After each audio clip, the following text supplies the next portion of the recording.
അള്ളാഹുവിന്റെ പരിശുദ്ധ ഖുർആൻ പറയുന്നു, അള്ളാഹുവാണ് ഈ വിശുദ്ധ ഖുർആൻ നിങ്ങൾക്ക് അവതരിപ്പിച്ചു തന്നത്. ആ ആയത്തിൽ തന്നെ സമൂഹത്തിൽ വന്നു ഭവിച്ചേക്കാവുന്ന അപകടത്തെ കുറിച്ച് സൂചനയുണ്ട്. അള്ളാഹു പറയുന്നു, ഹുവല്ലദീ അൻസല അലൈക്കൽ കിതാബ്, ഹുവല്ലദീ അൻസല അലൈക്കൽ കിതാബ്. എന്നെ ശ്രവിക്കുന്ന പ്രിയപ്പെട്ട മുഅ്മിനീങ്ങളെ, സൂറത്ത് ആൽ ഇംറാനിലെ ഈ ആയത്തൊന്ന് നിങ്ങൾ ചിന്തിക്കണം. ഈ ആയത്തിനെ നിങ്ങൾ ശരിക്കൊന്ന് മനസ്സിലാക്കണം. അള്ളാഹുവാണ് നിങ്ങൾക്ക് പരിശുദ്ധ ഖുർആൻ ഇറക്കി തന്നത്, സംശയമുള്ള കാര്യമല്ല. സംശയലേശമന്യേ മുസ്ലിം ലോകം അംഗീകരിക്കുന്ന വിഷയമാണ്. അള്ളാഹുവിന്റെ പരിശുദ്ധ പ്രവാചകരാണ് ഈ ഉമ്മത്തിന് ഖുർആൻ അള്ളാഹുവിങ്കിൽ നിന്ന് മധ്യവർത്തിയായി തന്നത്. അള്ളാഹു പരിശുദ്ധ പ്രവാചകർക്ക് ജിബ്രീൽ അലൈഹിസ്സലാം മുഖേന, ജിബ്രീൽ അലൈഹിസ്സലാത്തു വസ്സലാം മുഖേന ഓരോ സമയത്തും സന്ദർഭത്തിലും ആവശ്യത്തിന്റെ തോതനുസരിച്ചുകൊണ്ട്, സന്ദർഭത്തിന്റെ ഗൗരവം അനുസരിച്ചുകൊണ്ട് സബബുൻ നുസൂലൊക്കെ പഠിക്കുമ്പോൾ കാണാൻ കഴിയും. ഓരോ സന്ദർഭത്തിലും പ്രതിസന്ധികൾ വരുമ്പോൾ പരിഹാരമായിട്ടാണ് പരിശുദ്ധ ഖുർആൻ ഇറങ്ങിയത്. പരിശുദ്ധ പ്രവാചകർക്ക് പരിഹാരമായിട്ടും പ്രശ്നമായിട്ടും അല്ലാതെയും ഒക്കെ ഇറങ്ങിയ ആയത്തുകൾ, അത് ജമ്മ് ചെയ്തതാണ് നമ്മൾ ഇന്ന് കയ്യിൽ പിടിക്കുന്ന മുസാഫ്. അള്ളാഹു പറയുന്നു, ഹുവല്ലദീ അൻസല അലൈക്കൽ കിതാബ് മിൻഹു ആയാതും മുഹ്കമാതുൻ ഹുന്ന ഉമ്മുൽ കിതാബ്. അടിസ്ഥാനപരമായ പരിശുദ്ധ ഖുർആന്റെ മുഹ്കമാത്തായ ചില ആയത്തുകളുണ്ട്, ഖണ്ഡിതമായ അർത്ഥം കൽപ്പിക്കാവുന്ന ആയത്ത്. ഒരാൾക്കും അതിനെ ദുർവ്യാഖ്യാനം ചെയ്യാൻ കഴിയില്ല, ഒരാൾക്കും അതിനെ തെറ്റായി പറയാൻ കഴിയില്ല. അള്ളാഹുവിന്റെ പരിശുദ്ധ ഖുർആൻ തന്നെ പറഞ്ഞു, ഹുന്ന ഉമ്മുൽ കിതാബ്. ഖുർആൻ ഒരു പ്രത്യേകതയുണ്ട്. അള്ളാഹുവിന്റെ പരിശുദ്ധ ഖുർആനിൽ കൃത്യമായും യുക്തമായും നമുക്ക് ബോധനം നൽകപ്പെട്ട ആയത്തുകളുമുണ്ട്. ഉഖറു മുതശാബിഹാത്ത്. എന്നാൽ അതേ പരിശുദ്ധ ഖുർആനിൽ തന്നെ വ്യത്യസ്തമായ അർത്ഥം കൽപ്പിക്കാവുന്ന, വ്യാഖ്യാനം ചെയ്യാവുന്ന, മറ്റൊരു വഴിക്ക് തിരിച്ചു വിട്ടുകൊണ്ട് തെറ്റിദ്ധരിപ്പിക്കാൻ ഉപകരിക്കുന്ന ആയത്തുകളുണ്ട്. രണ്ടു തരം ആയത്തുകളുണ്ട് പരിശുദ്ധ ഖുർആനിൽ. അറബി ഭാഷ പഠിച്ചു എന്നതുകൊണ്ട് മാത്രം ഖുർആൻ കൈകാര്യം ചെയ്യാൻ കഴിയില്ല. ഭാഷാർത്ഥം പഠിച്ചതുകൊണ്ട് പരിശുദ്ധ ഖുർആൻ മനസ്സിലാക്കാൻ കഴിയില്ല. അള്ളാഹു തന്നെ പറയുന്നു, എന്റെ ഖുർആനിൽ രണ്ടു തരത്തിലുള്ള ആയത്തുകളുണ്ട്. മിൻഹു ആയാതും മുഹ്കമാതുൻ ഹുന്ന ഉമ്മുൽ കിതാബ് ഉഖറു മുതശാബിഹാത്ത്. നിങ്ങളൊന്ന് ശരിക്കും മനസ്സിലാക്കണം. മുതശാബിഹാത്തുമുണ്ട്, മുഹ്കമാത്തുമുണ്ട് പരിശുദ്ധ ഖുർആനിൽ. മുഹ്കമായ ആയത്തുകളുണ്ട്, മുതശാബിഹ ആയത്തുകളും പരിശുദ്ധ ഖുർആനിലുണ്ട്. എന്നിട്ട് പറയുന്ന വാക്ക് പറയാനാ ഞാൻ ഈ ആയത്ത് സൂചിപ്പിച്ചത്.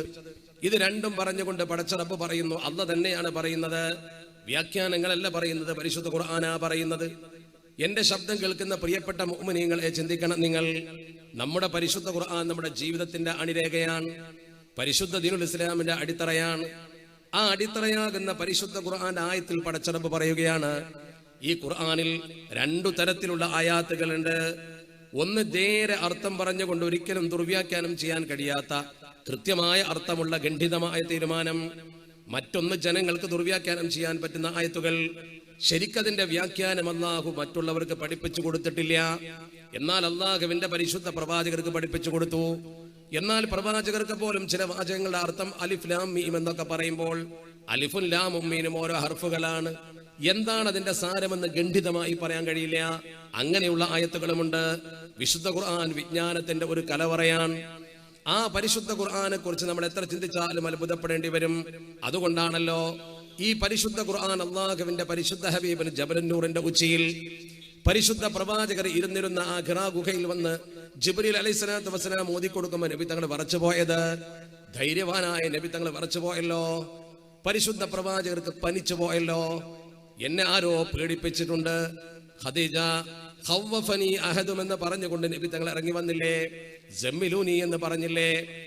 ഇത്രമാത്രം മനഃശക്തിയുള്ള പരിശുദ്ധ പ്രവാചകർ, ആ പരിശുദ്ധ തിരുദൂതർ ഹിജ്റ പോകുന്ന സമയത്ത് ഗുഹയിൽ കയറി നിൽക്കുന്ന സമയത്ത് ശത്രുക്കളുടെ കാലടി കണ്ടപ്പോ സിദ്ദീഖ് തങ്ങളെ പോലും പേടിച്ചപ്പോ നബി തങ്ങൾ പറഞ്ഞു, പേടിക്കണ്ട, ഇന്നല്ലാഹ മഅനാ.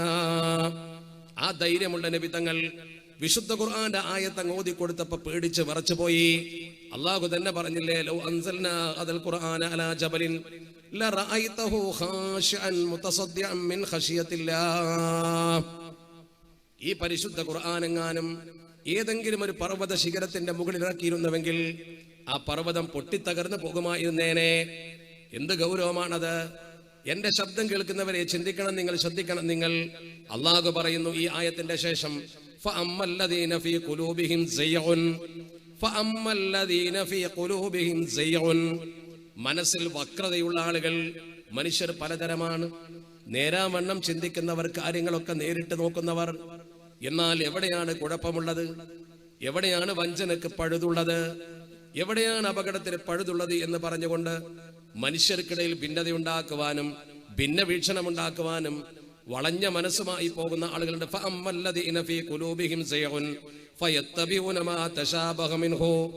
ഈ പരിശുദ്ധ ഖുർആനിലെ മുതശാബിഹാത്തിനെയാണ് അവർ പിന്തുടരുക. അവർ മുഹ്കമായ ആയത്തുകളെ വിടും. ഖണ്ഡിതമായ അർത്ഥം പറയുന്ന ആയത്തുകളെ മാറ്റി വെച്ചുകൊണ്ട് ജനങ്ങളെ തെറ്റിദ്ധരിപ്പിക്കാൻ പറ്റുന്ന ആയത്തുകളും കൊണ്ട് അവർ വരും. അള്ളാഹുവിന്റെ ഖുർആനാണ് പറയുന്നത്. അവർ കൃത്യമായി ചെയ്യുന്ന പ്രവർത്തനം പറയുന്നു.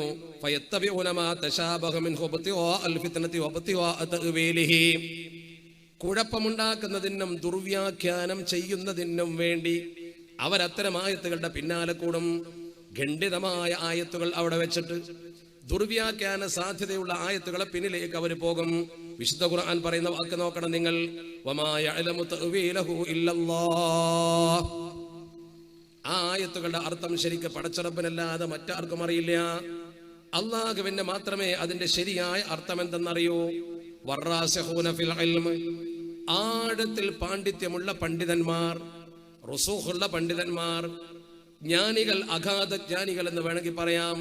ഉസൂലൊക്കെ ശരിക്ക് പഠിച്ചുകൊണ്ട് അടിസ്ഥാന ജ്ഞാനം പഠിച്ച ആളുകൾ യഖൂലൂന, അവര് പറയും ആമന്നാ ബിഹി കുല്ലും മിൻ ഇൻദി റബ്ബിനാ വമാ യദ്ദക്കറു ഇല്ലാ ഉലുൽ അൽബാബ്.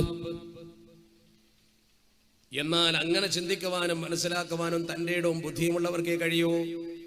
നല്ല ബുദ്ധിമാന്മാർക്ക് മാത്രമേ അങ്ങനെ കഴിയൂ. എന്റെ പ്രിയപ്പെട്ട സദസ്സിലെ സഹോദരി സഹോദരങ്ങൾ ഓർത്തു നോക്കണം.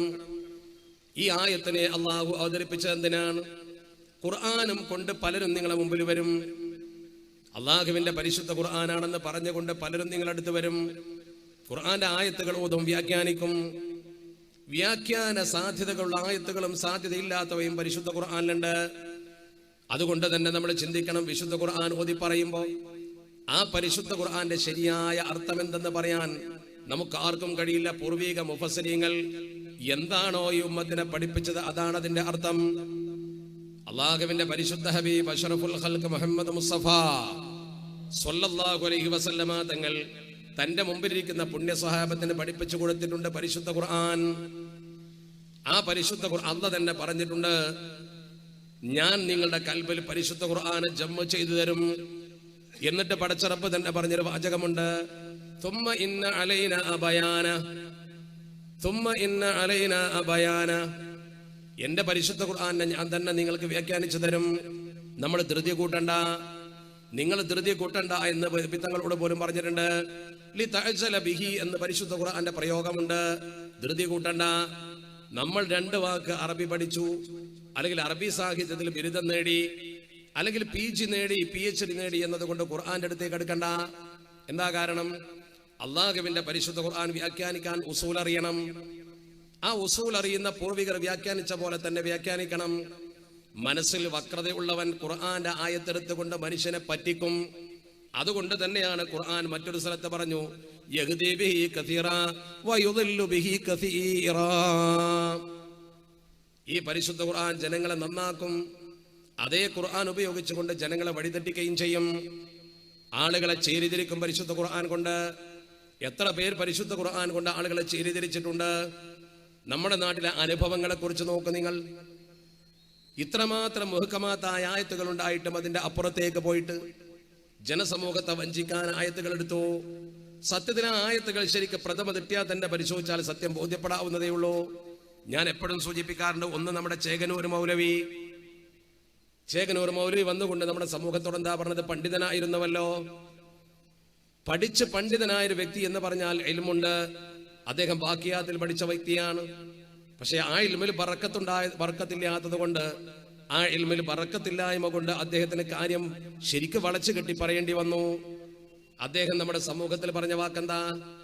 അദ്ദേഹം അല്ലാഹുവിന്റെ പരിശുദ്ധ ഖുർആൻ ഉയർത്തിപ്പിടിച്ചുകൊണ്ട് സമൂഹത്തോട് പറഞ്ഞു, നിങ്ങൾ നിസ്കാരം നിലനിർത്തണം. അഖിമിസ്സലാത്ത ത്വറഫൈൻ നഹാർ വസുലഫം മിനൽ ലൈൽ.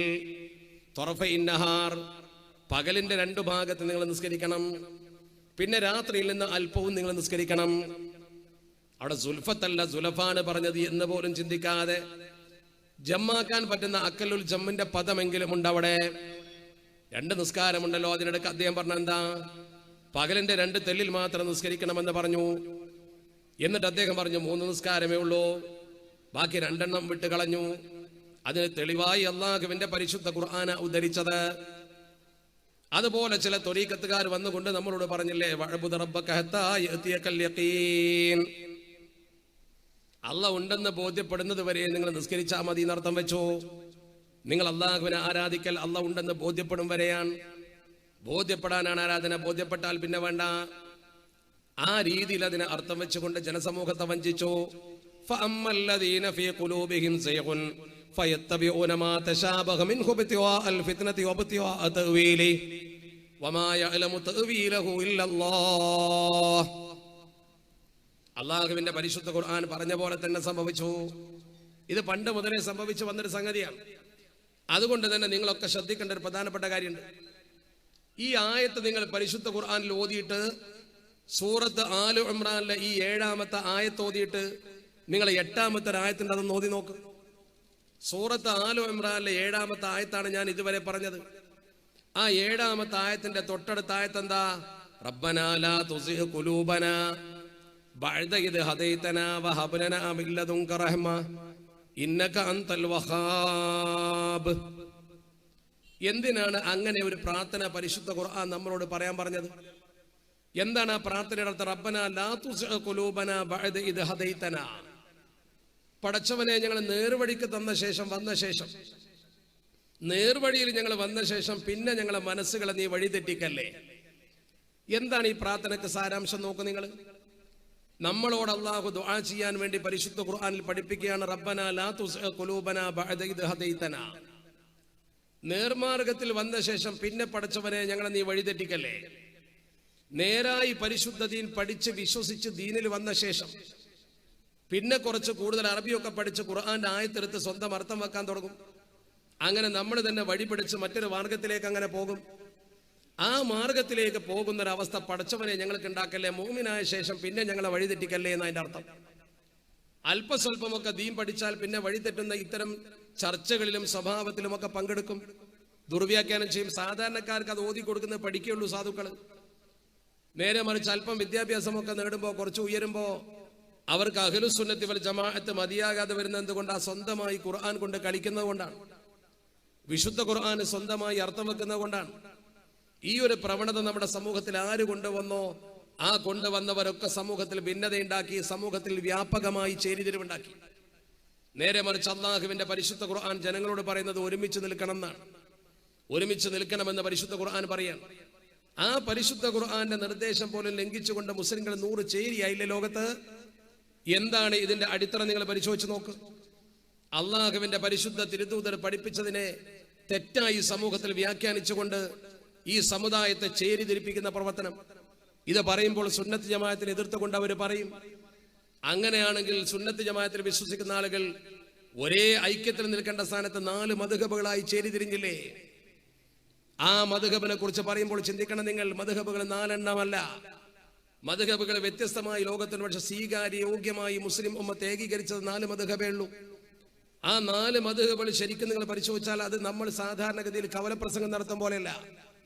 ലക്ഷക്കണക്കിന് ഹദീസ് മനഃപ്പാഠമാക്കി നബി തങ്ങളുടെ ചരിത്രം പഠിച്ച് സ്വഹാബത്തിൽ നിന്ന് രേഖപ്പെടുത്തി വെച്ച ചരിത്രം ഉദ്ധരിച്ച ആളുകളെ കുറിച്ച് ഖണ്ഡിതമായി ദീർഘപഠനം നടത്തി നബി തങ്ങൾ പറഞ്ഞ വാചകങ്ങളെ അവർ പണ്ഡിത ലോകത്ത് അറിയാവുന്ന വിഷയങ്ങൾ വെച്ചുകൊണ്ട് വ്യാഖ്യാനിച്ചപ്പോൾ സംഭവിച്ച വീക്ഷണ വ്യതിയാനങ്ങൾ മാത്രമാണ് മദ്ഹബുകൾ. അല്ലാതെ മദ്ഹബ് പുതിയൊരു ദീനല്ല. മദ്ഹബ് പുതിയൊരു ദീനല്ല. ഒരു മതത്തിന്റെ വിശ്വാസികൾക്ക് ഒരു ഗ്രന്ഥവും ഒരു പ്രവാചകനും ഒരു അല്ലാഹുവും ഉള്ളപ്പോ എങ്ങനെ അവർ 4 മദ്ഹബിന്റെ വക്താക്കളായി എന്ന് ചോദിക്കുന്ന ആളുകളുണ്ട്. ആ 4 മദ്ഹബിന്റെ വക്താക്കളായതിന്റെ സംഭവം വീക്ഷണ വ്യതിയാനമാണ്. നബി തങ്ങളുടെ ഹദീസ് തന്നെയാണ് ആധാരം. സ്വഹാബത്തിനെ തള്ളിയിട്ടില്ല, പരിശുദ്ധ പ്രവാചകരെ തള്ളിയിട്ടില്ല. ഏറ്റവും ചുരുങ്ങിയ ഒരു ഉദാഹരണം വേണമെങ്കിൽ നോക്കൂ, നിങ്ങൾ എത്ര പെട്ടെന്ന് മനസ്സിലാക്കാം. ഏത് സാധാരണക്കാരനും മനസ്സിലാക്കത്തക്ക രീതിയിൽ മഹാന്മാർ ഇതിനെ വ്യാഖ്യാനിച്ചിട്ടുണ്ട്. ഉദാഹരണമായി ഷാഫി ഹനഫി മദ്ഹബ് തങ്ങളുടെ ചില അന്തരങ്ങളെ കുറിച്ച് പഠിച്ചു നോക്ക് നിങ്ങൾ. രണ്ടും ശരിയാണ് എന്ന് നമ്മൾ സമ്മതിക്കേണ്ടി വരും. നമ്മൾ എവിടെ നിൽക്കുന്നു എന്നതിനനുസരിച്ചായിരിക്കും നമ്മുടെ മദ്ഹബ് തീരുമാനിക്കുക. അള്ളാഹുവിന്റെ പരിശുദ്ധ തിരുത്തൂതർ ഈ ഉമ്മത്തിനോട് പറഞ്ഞു, മൻ ബാല ഫല്യതവല്ലഹ്. ഒരു ഉദാഹരണം, അഹ്ലുസ് സുന്നത്തി വൽ ജമാഅത്തിന്റെ വീക്ഷണത്തെ പലരും കളിയാക്കാറുള്ളത്, നിങ്ങൾ പറയും ഒന്ന് മാത്രമാണ് ശരി, ഒരു കൂട്ടര് മാത്രമാണ് സ്വർഗത്തിലേക്ക് പോവുക, 73 വിഭാഗത്തെ കുറിച്ച് പറയും, എന്നിട്ട് നിങ്ങൾ 4 വിഭാഗമായി നിൽക്കും. നിങ്ങൾക്ക് 4 മദ്ഹബ്, എന്നിട്ട് നിങ്ങൾ പറയും ഒരു വിഭാഗം മാത്രമാണ് അള്ളാഹുവിന് ഇഷ്ടപ്പെട്ട ദാസന്മാർ. അവർ വളരെ വ്യക്തമായി നമ്മളോട് പറയുന്നത് നമ്മൾ നിർദ്ധാരണം ചെയ്യണം. ആരെങ്കിലും എന്തെങ്കിലും പറയുന്നത് കേൾക്കുമ്പോഴേക്കും നമ്മളങ്ങ് ചാടി വിടരുത്. ഞാൻ പറഞ്ഞ ഹദീസ്, മൻ ബാല, ആരെങ്കിലും മൂത്രിച്ചാൽ ഫല്യതവല്ലഹ്, അവൻ വുദു എടുക്കട്ടെ. ഇത് അള്ളാഹുവിന്റെ പരിശുദ്ധ തിരുത്തൂതരുടെ ഹദീസാണ്. മൂത്രമൊഴിച്ചാൽ വുദു എടുക്കണമെന്ന് പറഞ്ഞാൽ അതിന്റെ അർത്ഥം എന്താ? ഇമാം അബൂ ഹനീഫ റഹ്മത്തുള്ളാഹി അലൈഹി തങ്ങൾ അതിനെ നിർദ്ധാരണം ചെയ്തു. അദ്ദേഹത്തിന്റെ ഇസ്തിംബാത്ത് എന്താണ്? മഹാനവറുകൾ കൃത്യമായി ആ ഹദീസിനെ വ്യാഖ്യാനിച്ചുകൊണ്ട് പറഞ്ഞു, മനുഷ്യന്റെ ദേഹത്ത് നിന്ന് നജസ് പുറപ്പെട്ടാൽ വുദൂ ചെയ്യണം. മനുഷ്യന്റെ ദേഹത്ത് നിന്ന് നജസ് പുറപ്പെട്ടാൽ വുദൂ ചെയ്യണം. മൂത്രൻ നജസാണത് പുറപ്പെട്ടപ്പോൾ വുദൂ ചെയ്യാൻ പറഞ്ഞപ്പോൾ നജസ് പുറപ്പെട്ടാൽ വുദൂ ചെയ്യണം. അതിനെ ഇമാം അബൂ ഹനീഫ തങ്ങൾ ശരിക്ക് പഠിച്ച് സമൂഹത്തോട് പകർത്തിയപ്പോ മഹാനവറുകൾ പറഞ്ഞു, നിന്റെ ദേഹത്ത് ഒരു മുറിവിൽ നിന്ന് രക്തമൊലിച്ചാൽ രക്തം നജസാണ്, നിന്റെ വുദൂ മുറിഞ്ഞു.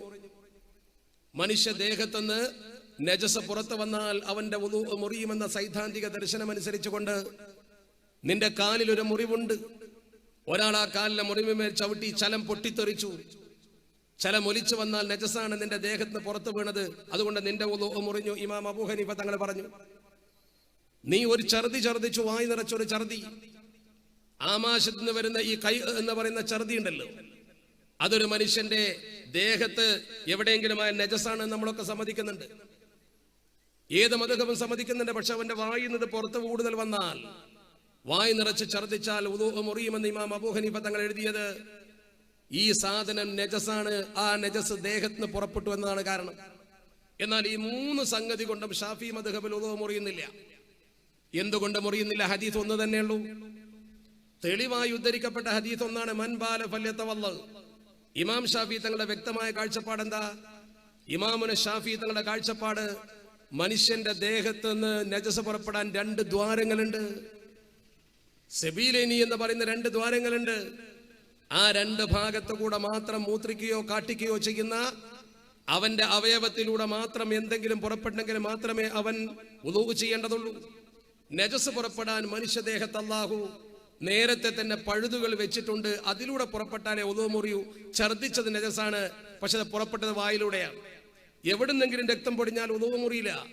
ഹദീസ് ഒന്ന് തന്നെയാണ്. 2 പേരുടെയും വീക്ഷണ വ്യതിയാനങ്ങളിലുള്ള കാഴ്ചപ്പാടിലെ മാറ്റമാണത്. അതുകൊണ്ട് ഈ 2 പണ്ഡിതന്മാർ പറഞ്ഞതും ശരിയെന്ന് മുസ്ലിം ലോകം അംഗീകരിക്കുന്നു. ആ വിഷയത്തിൽ എവിടെയാണ് തർക്കമുള്ളത്? ആ വിഷയത്തിൽ എവിടെയാണ് അഭിപ്രായ വ്യത്യാസമുള്ളത്? നമ്മൾ ശരിക്കും പഠിക്കണം. ഇങ്ങനെ മദ്ഹബിന്റെ ഓരോ കാര്യങ്ങളും എടുത്ത് നിങ്ങൾ പരിശോധിച്ച് നോക്കൂ. 2ഉം ശരിയാണെന്ന് സമ്മതിക്കേണ്ടി വരും, 2ഉം ശരിയാണെന്ന് സമ്മതിക്കേണ്ടി വരും. അതാണ് നമ്മൾ മനസ്സിലാക്കേണ്ട ഏറ്റവും പ്രധാനപ്പെട്ട കാര്യം. ഇസ്ലാമിക ഉമ്മത്തിന്റെ ദർശനങ്ങൾ അടിത്തറപരമായി പരിശോധിച്ചാൽ 4 മദ്ഹബും ഒരുപോലെ തന്നെ, 4ഉം ശരിയാണ്. പിൽക്കാലത്ത് ഇതിനേക്കാൾ വലിയ ഗവേഷകരും ചിന്തകന്മാരും വന്നിട്ട്, ഉദാഹരണം ഷാഫി മദ്ഹബിന്റെ ഗ്രന്ഥങ്ങൾ അവലംബിച്ചുകൊണ്ട് മുന്നോട്ട് പോയ ഏറ്റവും വലിയ ബുദ്ധിജീവിയാണ് ഇമാമുന ഗസാലി റഹ്മത്തുള്ളാഹി അലൈഹി തങ്ങൾ. ഗസാലി ഇമാം വലിയ ബുദ്ധിജീവിയായിരുന്നു. പക്ഷെ ഗസാലി ഇമാം ഒരു ഗസാലി മദ്ഹബ് ഉണ്ടാക്കിയിട്ടില്ലല്ലോ. അത്ര വലിയ ബുദ്ധിരാക്ഷസനായ മനുഷ്യനായിട്ട് പോലും അദ്ദേഹത്തിന്റെ കിതാബുകൾ പരിശോധിച്ചാൽ അദ്ദേഹത്തിന്റെ ബുദ്ധി ബോധ്യപ്പെടും. ആ മഹാനായ മനുഷ്യൻ പോലും പുതിയൊരു മദ്ഹബ് ഉണ്ടാക്കിയില്ല. മഹാനവറുകൾ എന്ത് ചെയ്തു? ഇമാം ഷാഫി തങ്ങളെ മദ്ഹബിനെ തഖ്ലീദ് ചെയ്തു. തഖ്ലീദ് ചെയ്യുന്ന മുഖല്ലിദാവുക എന്നതൊരു മനുഷ്യന്റെ കുറവല്ല.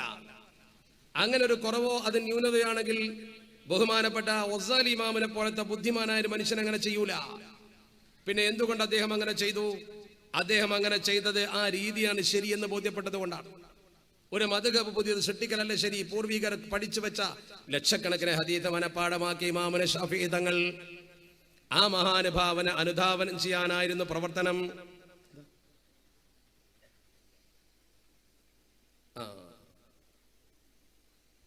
സ്ത്രീകളെ ഭാഗത്ത് ശബ്ദക്കുറവാണ്. ഞാൻ മൈക്കിന്റെ അടുത്ത് നിൽക്കണം എന്ന് പറയുന്നത്. ഞാൻ മൈക്കിൽ കയറിക്കലല്ലോ ശരി. നിങ്ങൾ മനസ്സിലാക്കേണ്ട ഏറ്റവും പ്രധാനപ്പെട്ട കാര്യമുണ്ട്. നമ്മൾ മനസ്സിലാക്കേണ്ട അതിപ്രധാനമായ കാര്യം, അള്ളാഹുവിന്റെ പരിശുദ്ധ ദീനുൽ ഇസ്ലാമിനെ സംബന്ധിച്ചിടത്തോളം ഈ മദ്ഹബുകൾ മുഴുവൻ ഈ സമൂഹത്തിൽ സ്വീകാര്യയോഗ്യമായ ദീനാണ് പഠിപ്പിച്ചത്. ആ സ്വീകാര്യയോഗ്യമായ ദീനിനെ മദ്ഹബിനെ തള്ളിയിട്ട് നമ്മുടെ ദീനിൽ പുതിയത് കൊണ്ടുവന്ന ആളുകളുടെ അവസ്ഥ എന്താ? അവർ വീക്ഷണ വ്യതിയാനം കൊണ്ട് അവർ തന്നെ തമ്മിൽ വേറിട്ട് നിൽക്കുന്നത് നിങ്ങൾ കണ്ടില്ലേ? എന്തുകൊണ്ട് തൗഹീദിന്റെ വിഷയത്തിൽ മാറി ചിന്തിക്കേണ്ടി വന്നു? എന്തുകൊണ്ട് നേരത്തെ പറഞ്ഞ തൗഹീദ് മാറ്റി പറയേണ്ടി വന്നു? സ്വന്തമായ വീക്ഷണം നമ്മൾ പറയുമ്പോൾ നമുക്കിടയിൽ തർക്കമുണ്ടാകും, മാറ്റേണ്ടി വരും, മറിച്ച് പറയേണ്ടി വരും. നേരെ മറിച്ച് പൂർവികർ പറഞ്ഞത് അതുപോലെ അനുധാവനം ചെയ്താലോ ഒരു തരത്തിലും അതിൽ മാറ്റമുണ്ടാവില്ല. പൂർവികർ പറഞ്ഞത് എന്താണോ അത് അതുപോലെ അനുധാവനം ചെയ്യാൻ നമ്മൾ ശ്രമിക്കുമ്പോൾ നമ്മൾ അവരെ കുറിച്ച് ആദ്യം മനസ്സിലാക്കണം. അവർ നമ്മളെ പോലെയുള്ള കാര്യങ്ങളെ കുറിച്ച് കൃത്യമായി പഠിച്ചു മനസ്സിലാക്കിയിട്ടാണ് അവർ സമൂഹത്തിൽ വന്നത്. അതിനുവേണ്ടി കാലങ്ങൾ ചെലവിട്ടവരാണ് അവർ. ഇമാം ഷാഫി തങ്ങളൊക്കെ ബദുക്കളുടെ ഭാഷ പഠിക്കുന്നതിന് വേണ്ടി അറബികളുടെ വാദിയിൽ പോയിട്ട് വർഷങ്ങളോളം ആ കൊളോക്കിയൽ ഭാഷ അഥവാ അവരുടെ പ്രാദേശിക ഗ്രാമീണ ഭാഷ പഠിച്ചിട്ടുണ്ട്. എന്തിനാ? ഹദീസുകൾ വ്യാഖ്യാനിക്കാൻ, അദ്ദേഹത്തിന് ആ ഭാഷ വശപ്പെടാൻ വേണ്ടി. അങ്ങനെ ത്യാഗം ചെയ്ത മഹാരഥന്മാർ കെട്ടിപ്പടുത്തൊരു സംവിധാനത്തെ കുറ്റപ്പെടുത്താൻ പാടുണ്ടോ? ഞാൻ പറഞ്ഞു വന്നത് അഹ്ലുസ് സുന്നത്തി വൽ ജമാഅക്കെതിരെ ഉന്നയിക്കുന്ന ഏറ്റവും വലിയൊരു ആരോപണമാണത്. അത് പഠിക്കുമ്പോൾ നമുക്കിതാണ് ശരിയെന്ന് ബോധ്യപ്പെടും. പിന്നെ ഈ ഉമ്മത്തിന്റെ വിശ്വാസധാരയെ മോശമായി ചിത്രീകരിക്കാനുള്ള ഏറ്റവും പ്രധാനപ്പെട്ട കാരണം നമ്മുടെ സമൂഹത്തെ സംബന്ധിച്ചിടത്തോളം നമ്മൾ വിശ്വസിക്കുന്ന, നമ്മൾ അനുഷ്ഠിക്കുന്ന പ്രവർത്തനങ്ങളെ ആധുനിക തലത്തിൽ വ്യാഖ്യാനിച്ചുകൊണ്ട് നമ്മുടെ സമൂഹത്തിൽ പുതിയ ചിന്താഗതി കൊണ്ടുവന്നു. ആ ചിന്താഗതി സമൂഹത്തിൽ ചില സാധാരണക്കാർ ദീനിനെ കുറിച്ച് കൂടുതൽ വിവരമില്ലാതെ ഏറ്റെടുത്തു. ആ ഏറ്റെടുത്തതിൽപ്പെട്ട പ്രധാനപ്പെട്ട സാമൂഹ്യ വിഷയങ്ങളാണ് സ്ത്രീകളെ സംബന്ധിച്ചിടത്തോളം അവർ പള്ളിയിൽ വരികയും നിസ്കരിക്കുകയും ചെയ്യുക എന്ന വിഷയം, അതുപോലെ തന്നെ ഖുതുബ മലയാളീകരിക്കുക എന്ന വിഷയം. ഈ വിഷയങ്ങളൊക്കെ സാധാരണക്കാർക്കിടയിൽ ഇട്ടു നോക്കുമ്പോൾ ഞാൻ ആരെയും കുറ്റപ്പെടുത്താനല്ല പറയുന്നത്. നമ്മൾക്ക് തന്നെ ഒരു യക്കീൻ ഉണ്ടാകാൻ, നമ്മൾ തന്നെ പഠിക്കാൻ വേണ്ടിയാണ് ഞാൻ പറയുന്നത്. എന്റെ മുമ്പിൽ നിൽക്കുന്ന ഉമ്മമാരും അതുപോലെ തന്നെ സാധാരണക്കാരായ ചെറുപ്പക്കാരും പഠിക്കണം. സ്ത്രീകൾക്കിടയിൽ പോലും ഉണ്ടാകും, എന്ത് ഞങ്ങൾക്കൊന്ന് പള്ളിയിൽ പോയി നിസ്കരിച്ചാൽ ഞങ്ങൾക്ക് വേണ്ട പുണ്യം, എന്തുകൊണ്ട് ഞങ്ങൾക്ക് പള്ളിയിൽ പോയി നിസ്കരിച്ചുകൂടാ, ഞങ്ങൾക്ക് വേണ്ട പുണ്യം. ഇക്കണ്ട മലയാളികൾ മുഴുവൻ ഒരുമിച്ച് കൂടുന്ന പള്ളിയിൽ എന്തേ അല്പം മലയാളത്തിൽ നിന്ന് ഖുതുബ നിർവഹിച്ചാൽ കുഴപ്പം? ഈ ചോദ്യം സാധാരണക്കാർക്കിടയിൽ വളരെ പെട്ടെന്ന് യേശു. ഏത് സാധാരണക്കാരനും അത് ശരിയെന്ന് സമ്മതിക്കും. ദീനിനെ കുറിച്ച് കൂടുതൽ വിവരമില്ലാത്ത ഒരാൾ അതാണ് ശരിയെന്ന് തന്നെ പറയും. ബാക്കിയുള്ളത് ചില പണ്ഡിതന്മാരുടെ വാശിയായി ചിത്രീകരിക്കപ്പെടും. അത് നമ്മുടെ സമൂഹത്തിൽ ശരിക്കും സംഭവിച്ചു എന്നതൊരു യാഥാർത്ഥ്യമാണ്. പഠിക്കണം നിങ്ങൾ. ഞാൻ നിങ്ങൾക്ക് ബോധ്യപ്പെടാൻ വേണ്ടിയാ പറയുന്നത്. അങ്ങനെ നമ്മുടെ സമൂഹത്തിൽ ഒരു അവസ്ഥയുണ്ടെങ്കിൽ നിങ്ങൾ ചിന്തിക്കണം. നമുക്ക് നോക്കാം, സ്ത്രീകൾ പള്ളിയിലേക്ക് വരിക എന്ന വിഷയത്തിൽ അള്ളാഹുവിന്റെ ദീനിന്റെ കാഴ്ചപ്പാടെന്താ? നമ്മൾ എന്തിനാണ് പള്ളിയിലേക്ക് പ്രയാസപ്പെട്ട് ജമാഅത്തിനും ജുമുഅക്കും പോകുന്നത്? നമ്മളോട് എന്തിനാ പള്ളിയിലേക്ക് തന്നെ വരാൻ പറഞ്ഞത്? അബ്ദുല്ലാഹ് ഇബ്നു ഉമ്മു മക്തൂം എന്ന് പറയുന്ന മനുഷ്യൻ അന്ധനാണ്. ആ അന്ധനായ മനുഷ്യൻ അള്ളാഹുവിന്റെ പരിശുദ്ധ ഹബീബിനോട് ചോദിച്ചു, നബിയെ, എനിക്ക് കണ്ണ് കാണാൻ അള്ളാഹു സുബ്ഹാനഹു വ തആല അവസരം തന്നിട്ടില്ല നബിയെ. ഇന്നീ ദരീറും, ഞാൻ കണ്ണുകാഴ്ചയില്ലാത്തവനാണ്. എന്നെ പള്ളിയിലേക്ക് കൈപ്പിടിച്ചു കൊണ്ടുവരാൻ ആളുമില്ല നബിയെ. അള്ളാഹുവിന്റെ പരിശുദ്ധ തിരുദൂതരോട് വളരെ വിനയത്തോടു കൂടി ചോദിക്കുകയാണ്. ആ മഹാനായ മനുഷ്യനത് ചോദിച്ചപ്പോൾ, അള്ളാഹുവിന്റെ പരിശുദ്ധ ഹബീബിനോട് ചോദിച്ചപ്പോൾ, എനിക്ക് എന്തെങ്കിലും റുഖ്സയുണ്ടോ എന്നാണ് അദ്ദേഹത്തിന്റെ ചോദ്യം. ഹൽ തജ്ദുലി റുഖ്സ, ഹൽ തജ്ദുലി റുഖ്സ. ഈ പള്ളിയിൽ കൃത്യമായി ജമാഅത്തിന് വരുന്നതിൽ നിന്ന് എനിക്ക് എന്തെങ്കിലും ഇളവ് തരുമോ നബിയെ? അള്ളാഹുവിന്റെ പരിശുദ്ധ മതത്തിൽ എനിക്ക് ഇളവുണ്ട് പ്രവാചകരെ. അഷ്റഫുൽ ഖൽഖ് തങ്ങൾ ആ മനുഷ്യനെ നോക്കിക്കൊണ്ട് കണ്ണ് കാണാത്ത മനുഷ്യനോട് ചോദിച്ച ചോദ്യം എന്താ? ഹൽ തസ്മഉൻ നിദാ, ഉമ്മ മക്തൂമേ, നിന്റെ വീട്ടിലേക്ക് ബാങ്ക് വിളിച്ചാൽ കേൾക്കുമോ? അബ്ദുല്ലാഹ് ഇബ്നു ഉമ്മ മക്തൂമിന്റെ വീട്ടിലേക്ക് ബാങ്ക് വിളിച്ചാൽ കേൾക്കുമോ? അള്ളാഹുവിന്റെ പരിശുദ്ധ തിരുദൂതരോട് ഉമ്മ മക്തൂം പറഞ്ഞു, സത്യമേ പറയൂ, പുണ്യ സ്വഹാബത്തിൽപ്പെട്ട മഹാനായ മനുഷ്യന് കേൾക്കുമല്ലോ നബിയെ. അള്ളാഹുവിന്റെ തിരുദൂതർക്ക് പിന്നെ സംശയമുണ്ടായില്ല. ഇന്നി ലാ അജിദു ലക റുഖ്സ, ഇന്നി ലാ അജിദു ലക റുഖ്സ. നിനക്ക് ഒരു തരത്തിലുള്ള ഇളവ് ഞാൻ കാണുന്നില്ലല്ലോ ഉമ്മ മക്തൂമേ. കൃത്യമായി ജമാഅത്തിന് വരണം. അള്ളാഹുവിന്റെ പരിശുദ്ധ തിരുദൂതരുടെ കൽപ്പനയാണത്. ഞാൻ ചോദിക്കട്ടെ, അള്ളാഹുവിന്റെ പരിശുദ്ധ ഖുർആനിലോ തിരുസുന്നത്തിലോ ഒരു പെണ്ണ് ഇതുപോലെ പള്ളിയിലേക്ക് വരണമെന്ന് എവിടെയെങ്കിലും പറഞ്ഞ് ഒന്ന് ഉദ്ധരിക്കാൻ കഴിയുമോ നിങ്ങൾക്ക്? അള്ളാഹിന്റെ പരിശുദ്ധ ഹബീബിനോട് ഒരു പെണ്ണ് വന്നിട്ട് ചോദിച്ചില്ലേ? ഉമ്മു ഹുമൈദ് എന്ന് പറയുന്ന പെണ്ണ് വന്നുകൊണ്ട് ചോദിച്ചില്ലേ, പരിശുദ്ധ പ്രവാചകരെ, അങ്ങയുടെ കൂടെ നിസ്കരിക്കാൻ എനിക്ക് മോഹമുണ്ട് നബിയെ. ആ പെണ്ണ് വന്ന് പറഞ്ഞത് മസ്ജിദ് നബവിയിൽ നിസ്കരിക്കുന്ന കാര്യമാണ്. വലിയ പുണ്യമുണ്ട്. കാരണം ഒന്ന്, അള്ളാഹുവിന്റെ പരിശുദ്ധ ഹബീബിന്റെ പിന്നിലാണ് നിൽക്കുന്നത്. നബി തങ്ങളാകുന്ന ഇമാമിന്റെ പിന്നിൽ നിസ്കരിക്കുമ്പോൾ എന്തോ ഒരു പുണ്യമാണ്, എന്തൊരു നിർവൃതിയാണ്. ആ നബി തങ്ങളെ പിന്നിൽ ഇരുന്നു കൊണ്ട് തഹിയ്യാത്തിൽ അസ്സലാമു അലൈക അയ്യുഹൻ നബിയോ, ആ നബി തങ്ങൾക്ക് തന്നെയാണ് സലാം പറയുന്ന ആ നിസ്കാരത്തിന്റെ ഭക്തി എത്രയാണ് നോക്ക് നിങ്ങൾ. ജീവിച്ചിരിക്കുന്ന നബി തങ്ങളോട് അക്കാലഘട്ടത്തിലും സ്വഹാബത്ത് അത്തഹിയ്യാത്തിൽ ഇരുന്നു കൊണ്ട് അസ്സലാമു അലൈക അയ്യുഹൻ നബിയു വറഹ്മത്തുള്ളാഹി വബറകാതുഹു എന്ന് പറഞ്ഞില്ലേ? അസ്സലാമു അലൈനാ വഅലാ ഇബാദില്ലാഹി സ്വാലിഹീൻ. നബി തങ്ങൾ ജീവിച്ചിരിക്കും അത് പറയുമ്പോൾ മനസ്സിലെന്ത് നിർവൃതി ഉണ്ടാകും? നിങ്ങളൊന്നോർത്ത് നോക്ക്. ഇമാമത്ത് നിൽക്കുന്ന മനുഷ്യന്റെ മേൽ സ്വലാത്ത് ചെല്ലുകയാണ് നിസ്കാരത്തിൽ. നിസ്കാരം അല്ലാഹുവിനാണ്. ആ നബി തങ്ങളെ പുറകിൽ നിസ്കരിക്കുമ്പോൾ എന്തൊരു ചൈതന്യമുണ്ട്. ആ പെണ്ണത് മോഹിച്ചു. രണ്ടാമത്തെ ഒന്ന് മസ്ജിദുൻ നബവിയാണ്. മുഅ്മിനീങ്ങളുടെ പള്ളികളിൽ അല്ലാഹു സുബ്ഹാനഹു വ തആല ഭൂമുഖത്ത് ആദ്യം വെച്ച പള്ളി അത് പരിശുദ്ധ മക്കയിലെ പള്ളിയാണ്. ഇന്ന അവ്വല ബൈത്തി മുദിഅ ലിന്നാസ് ലല്ലദീ ബിബക്കത മുബാറകം വഹുദൽ ലിൽ ആലമീൻ. അല്ലാഹു ഭൂമുഖത്ത് മനുഷ്യന് വേണ്ടി ആദ്യം നിർമ്മിച്ച പള്ളി പരിശുദ്ധ കഅബയാണ്. അത് കഴിഞ്ഞാൽ പിന്നെയുള്ള പള്ളികളിൽ പ്രധാനമാണ് മസ്ജിദുൻ നബവി.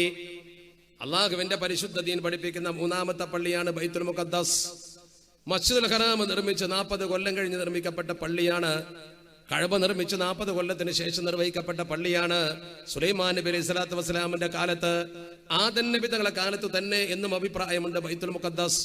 ആ ബൈത്തുൽ മുഖദ്ദസിലേക്ക് നബി തങ്ങളെ 17 മാസക്കാലം മദീനയിൽ വന്നിട്ട് പോലും തിരിഞ്ഞു നിസ്കരിച്ചിട്ടുണ്ട്. ഒന്ന് ശ്രദ്ധിക്കണേ നിങ്ങൾ. അള്ളാഹുവിന്റെ പരിശുദ്ധ തിരുദൂതർ ആ ഇമാമത്ത് നിൽക്കുമ്പോൾ ഈ പ്രിയപ്പെട്ട മസ്ജിദുൻ നബവിയിൽ നിസ്കരിക്കാൻ ആഗ്രഹിച്ചു കൊണ്ടുവന്ന ഉമ്മു ഹുമൈദിനോട് പരിശുദ്ധ തിരുദൂതർ പറഞ്ഞു, എനിക്ക് ശരിക്കും മനസ്സിലായിട്ടുണ്ട്, ലഖദ് അലിംതു അന്നകി തുഹിബ്ബീന സ്വലാഅത മഈ. പെണ്ണെ, നിനക്ക് എന്റെ കൂടെ നിസ്കരിക്കാൻ മോഹമുണ്ടെന്ന് എനിക്ക് ബോധ്യം. നിനക്ക് എന്റെ കൂടെ നിസ്കരിക്കാൻ മോഹമുണ്ടെന്ന് എനിക്ക് ബോധ്യമാണ്. എന്നിട്ട് അല്ലാഹുവിന്റെ പരിശുദ്ധ തിരുദൂതർ ആ പെണ്ണിനോട് പറഞ്ഞു, പക്ഷേ എന്റെ കൂടെ എന്റെ പള്ളിയിൽ നീ നിസ്കരിക്കുന്നതിനേക്കാൾ നിനക്ക് പുണ്യം പെണ്ണേ നിന്റെ കൗമിന്റെ പള്ളിയിൽ പോയി നിസ്കരിക്കലാണ്.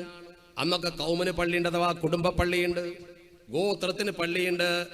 ഗോത്രത്തിന്റെ പള്ളിയിൽ പോയി നിസ്കരിച്ച പെണ്ണെ, അതിന്റെ അർത്ഥം എന്താ? ആ ഗോത്രത്തിൽപ്പെട്ട പരിമിതമായ ആളുകളെ അവിടെ ഉണ്ടാകൂ, നാട്ടുകാർ മുഴുവൻ ഉണ്ടാവൂല. എന്നാൽ അതിനേക്കാൾ നിനക്ക് കൂലി കിട്ടുക നിന്റെ വീട്ടിന്റെ കോലായിൽ പോയി നിസ്കരിക്കുമ്പോഴാണ്. അവിടെ നിന്റെ വീട്ടുകാരെ ഉണ്ടാകൂ എന്നാണ് അതിന്റെ അർത്ഥം. അതിനേക്കാൾ നിനക്ക് കൂലി കിട്ടുക നിന്റെ ബെഡ്റൂമിൽ പോയിട്ട് ഉള്ളറയിൽ നിസ്കരിക്കലാണ് എന്ന് പറഞ്ഞ് പഠിപ്പിച്ചുകൊണ്ട് നബി തങ്ങൾ പറഞ്ഞു, ഖൈറു മസാജിദിൻ നിസാഇ ഖൈറു ബുയൂതിഹിന്ന ഖാല റസൂലുള്ളാഹി സ്വല്ലല്ലാഹു അലൈഹി വസല്ലം. പെണ്ണിന്റെ ഏറ്റവും നല്ല പള്ളി വീടിന്റെ ഉള്ളറയാണ്. ഈ വാക്ക് നബി തങ്ങൾ പറഞ്ഞാൽ പെണ്ണ് പള്ളിയിൽ പോയി നിസ്കരിച്ചാൽ വീട്ടിന്റെ ഉള്ളിൽ നിസ്കരിക്കുന്ന കൂലി കിട്ടൂല. ഒരു പെണ്ണ് പള്ളിയിൽ നിസ്കരിച്ചാൽ നിസ്കാരം വീടൂല എന്ന് ദീൻ പറഞ്ഞിട്ടില്ല. ഒരു പെണ്ണ് പള്ളിയിൽ കയറാൻ ആകാശം ഇടിഞ്ഞ് വീടുമെന്ന് പറഞ്ഞിട്ടില്ല. സ്ത്രീ പള്ളി പ്രവേശം ചർച്ചയല്ല, വെറുതെ തെറ്റിദ്ധരിപ്പിക്കാൻ വേണ്ടി ആരോ കൊണ്ടുവന്നതാണ്. പെണ്ണിന് പള്ളിയിൽ പ്രവേശിക്കാം ശുദ്ധി ഉണ്ടെങ്കിൽ, അതുപോലെ തന്നെ ആ പെണ്ണിന് സുരക്ഷിതത്വം ഉണ്ടെങ്കിൽ. പെണ്ണ് പള്ളിയിൽ കയറലോ കയറാതിരിക്കലോ ചർച്ചയല്ല. നേരെ മറിച്ച് ജുമുഅക്കും ജമാഅത്തിനും പെണ്ണ് കൃത്യമായി പള്ളിയിൽ പോകണോ? പോയിട്ട് കൂലി കിട്ടുമോ? ഇല്ല. വീട്ടിൽ നിന്ന് നിസ്കരിച്ച കൂലി വീട്ടിൽ നിസ്കരിക്കുന്ന അത്ര കൂലി പള്ളിയിൽ നിസ്കരിച്ചാൽ കിട്ടൂല. പിന്നെന്തിനാ കൂലി കുറക്കാൻ പോകുന്നത്? പെണ്ണിനോട് ജുമുഅക്ക് കീർത്തന ഇല്ല. അവർ ഒരിക്കൽ ലസ്ന അവരല്ല എന്നാണ് തഫ്സീൽ പറഞ്ഞത്. അവർ ഒരിക്കലും അഹ്ലുൽ ജുമുഅത്തി വൽ ജമാഅത്ത്, ജുമുഅയുടെയോ ജമാഅത്തിന്റെയോ അഹ്ലുകാരല്ല അവർ. ഒരു ഫിഖ്ഹിന്റെ കിതാബിലും പെണ്ണിനെ ജുമുഅന്റെ അഹ്ലുകാരിൽ എണ്ണിയിട്ടില്ല. ഒരു നാട്ടിൽ 40 പെണ്ണുങ്ങൾ ജുമുഅ നിസ്കരിച്ചാൽ ആണുങ്ങൾ മാറി നിന്നാൽ ജുമുഅ വീടുമോ? അങ്ങനെ ഏതെങ്കിലും ഫിഖ്ഹിൽ പറഞ്ഞോ? ഒന്ന് ചിന്തിക്കും നിങ്ങൾ. എന്തിനാ പിന്നെ കൽപ്പനയില്ലാത്ത സ്ഥലത്തേക്ക് പെണ്ണുങ്ങൾ പോകുന്നത്? ദീൻ പറഞ്ഞത് അവർക്ക് ഇളവ് ചെയ്തു കൊടുത്തു, വീട്ടിലാണ് അവർ നിൽക്കേണ്ടത്. പെണ്ണുങ്ങളെ കുറിച്ച് അല്ലാഹുവിന്റെ പരിശുദ്ധ തിരുദൂതർ പറഞ്ഞു, അൽ മർഅതു റാഇഅത്തുൻ ഫീ ബൈതി സൗജിഹാ. വീടിന്റെ ഉത്തരവാദിത്തമുള്ള റാണിയാണ് പെണ്ണ്. അവൾക്ക് 5 നേരം പള്ളിയിലേക്ക് ഓടിയാൽ വീടിന്റെ കാര്യം അവതാളത്തിലാണ്. അതുകൊണ്ട് തന്നെ അവൾക്ക് വീട്ടിൽ അവളെ ബെഡ്റൂമിൽ നിസ്കരിച്ചാൽ പള്ളിയിൽ പുരുഷൻ നിസ്കരിക്കുന്ന പോലെ പ്രതിഫലം കിട്ടും. വേറെ ഒരു പെണ്ണ് വന്നുകൊണ്ട് നബിയോട് സങ്കടം പറഞ്ഞില്ലേ? അസ്മാ ബിന്ത് യസീദ് എന്ന് പറയുന്ന പെണ്ണ്. ആ അസ്മാ എന്ന് പറയുന്ന ബിന്ത് യസീദ് യസീദിന്റെ മോളാണ്. അൻസാരി പെണ്ണാണ്, നല്ല ഇൽമുള്ള പെണ്ണാണ്, നിരവധി ഹദീസുകൾ മനപ്പാടമാക്കിയ പണ്ഡിത വനിതയാണ്. താരീഖിന്റെ കിതാബ് എന്ന് പരതി നോക്ക്. ആ പെണ്ണ് വന്നുകൊണ്ട് നബി തങ്ങളോട് ചോദിച്ചു, അല്ലാഹുവിന്റെ തിരുദൂതരെ, എനിക്ക് അങ്ങയോടൊരു സംശയം ചോദിക്കാനുണ്ട് നബിയെ. അല്ലാഹുവിന്റെ തിരുദൂതർ പറഞ്ഞ് ചോദിച്ചോളൂ, എന്താണ് നിനക്ക് ചോദിക്കാനുള്ളത്? പരിശുദ്ധ തിരുദൂതർ പറഞ്ഞു, ദഹബർ റിജാലു ബിൽ ഫദ്ലി വൽ ജിഹാദ്. നബിയെ, ആണുങ്ങളെല്ലാ ഗുണവും കൊണ്ടുപോയില്ലേ? അവർ യുദ്ധത്തിന് പോകുന്നു, അവർ ജമാഅത്തിന് പോകുന്നു, അവർ ജുമഅക്ക് പോകുന്നു, എല്ലാ പുണ്യങ്ങളും പുരുഷന്മാർ കൊണ്ടുപോയി.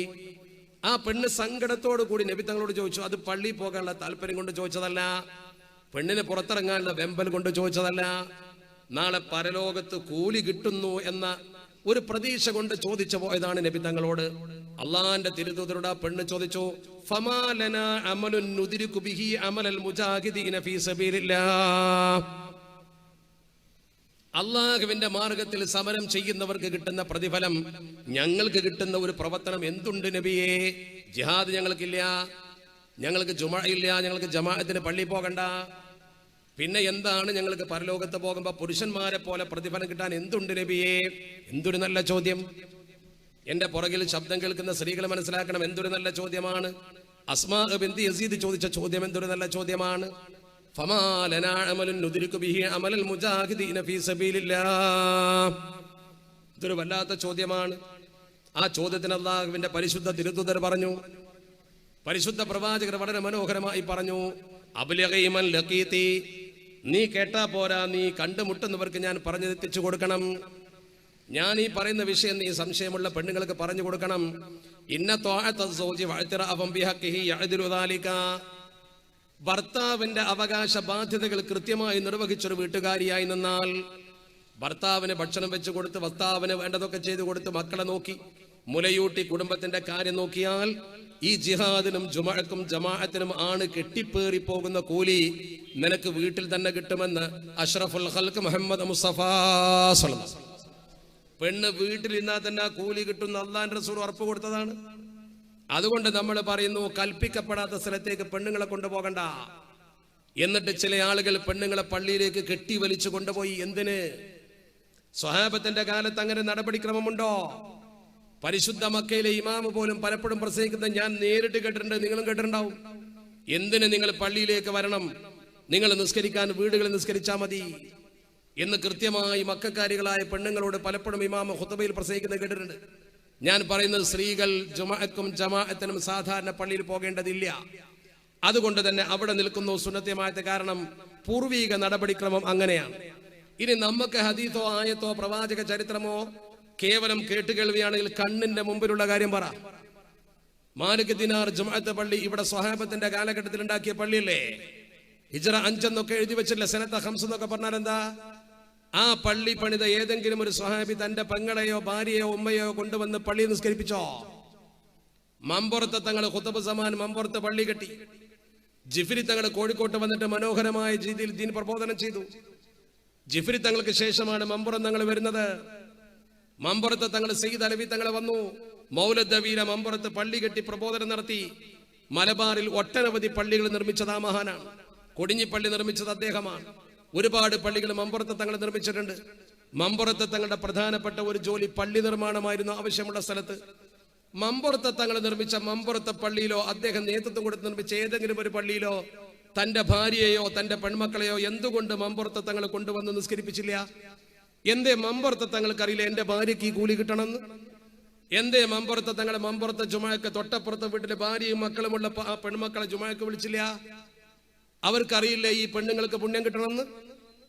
അത് ചെയ്യാതിരിക്കാൻ കാരണം പെണ്ണ് വീട്ടിൽ നിസ്കരിക്കലാണ് കൂലി എന്ന് അവരെ ഉപ്പാപ്പ അഷ്റഫുൽ ഖൽഖ് മുഹമ്മദ് മുസ്തഫ സ്വല്ലല്ലാഹു അലൈഹി വസല്ലം തങ്ങൾ പഠിപ്പിച്ചു കൊടുത്തുകൊണ്ട് തർക്കിക്കേണ്ടതല്ലത്.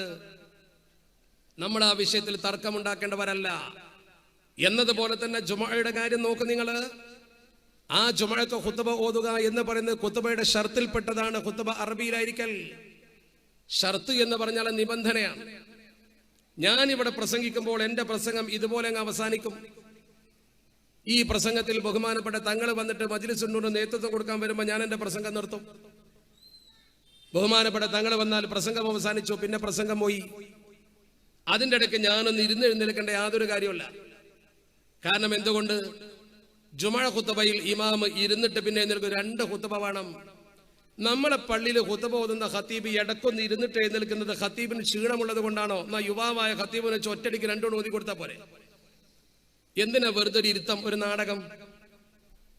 അതിന്റെ അർത്ഥം 2 റക്അത്തിന്റെ സ്ഥാനത്താണ് അൽ ഖുത്ബത്തു തഖൂമു മഖാമ റക്അത്തൈനി മിനൽ ഫർദ്. അപ്പൊ 2 ഖുത്ബ വേണം.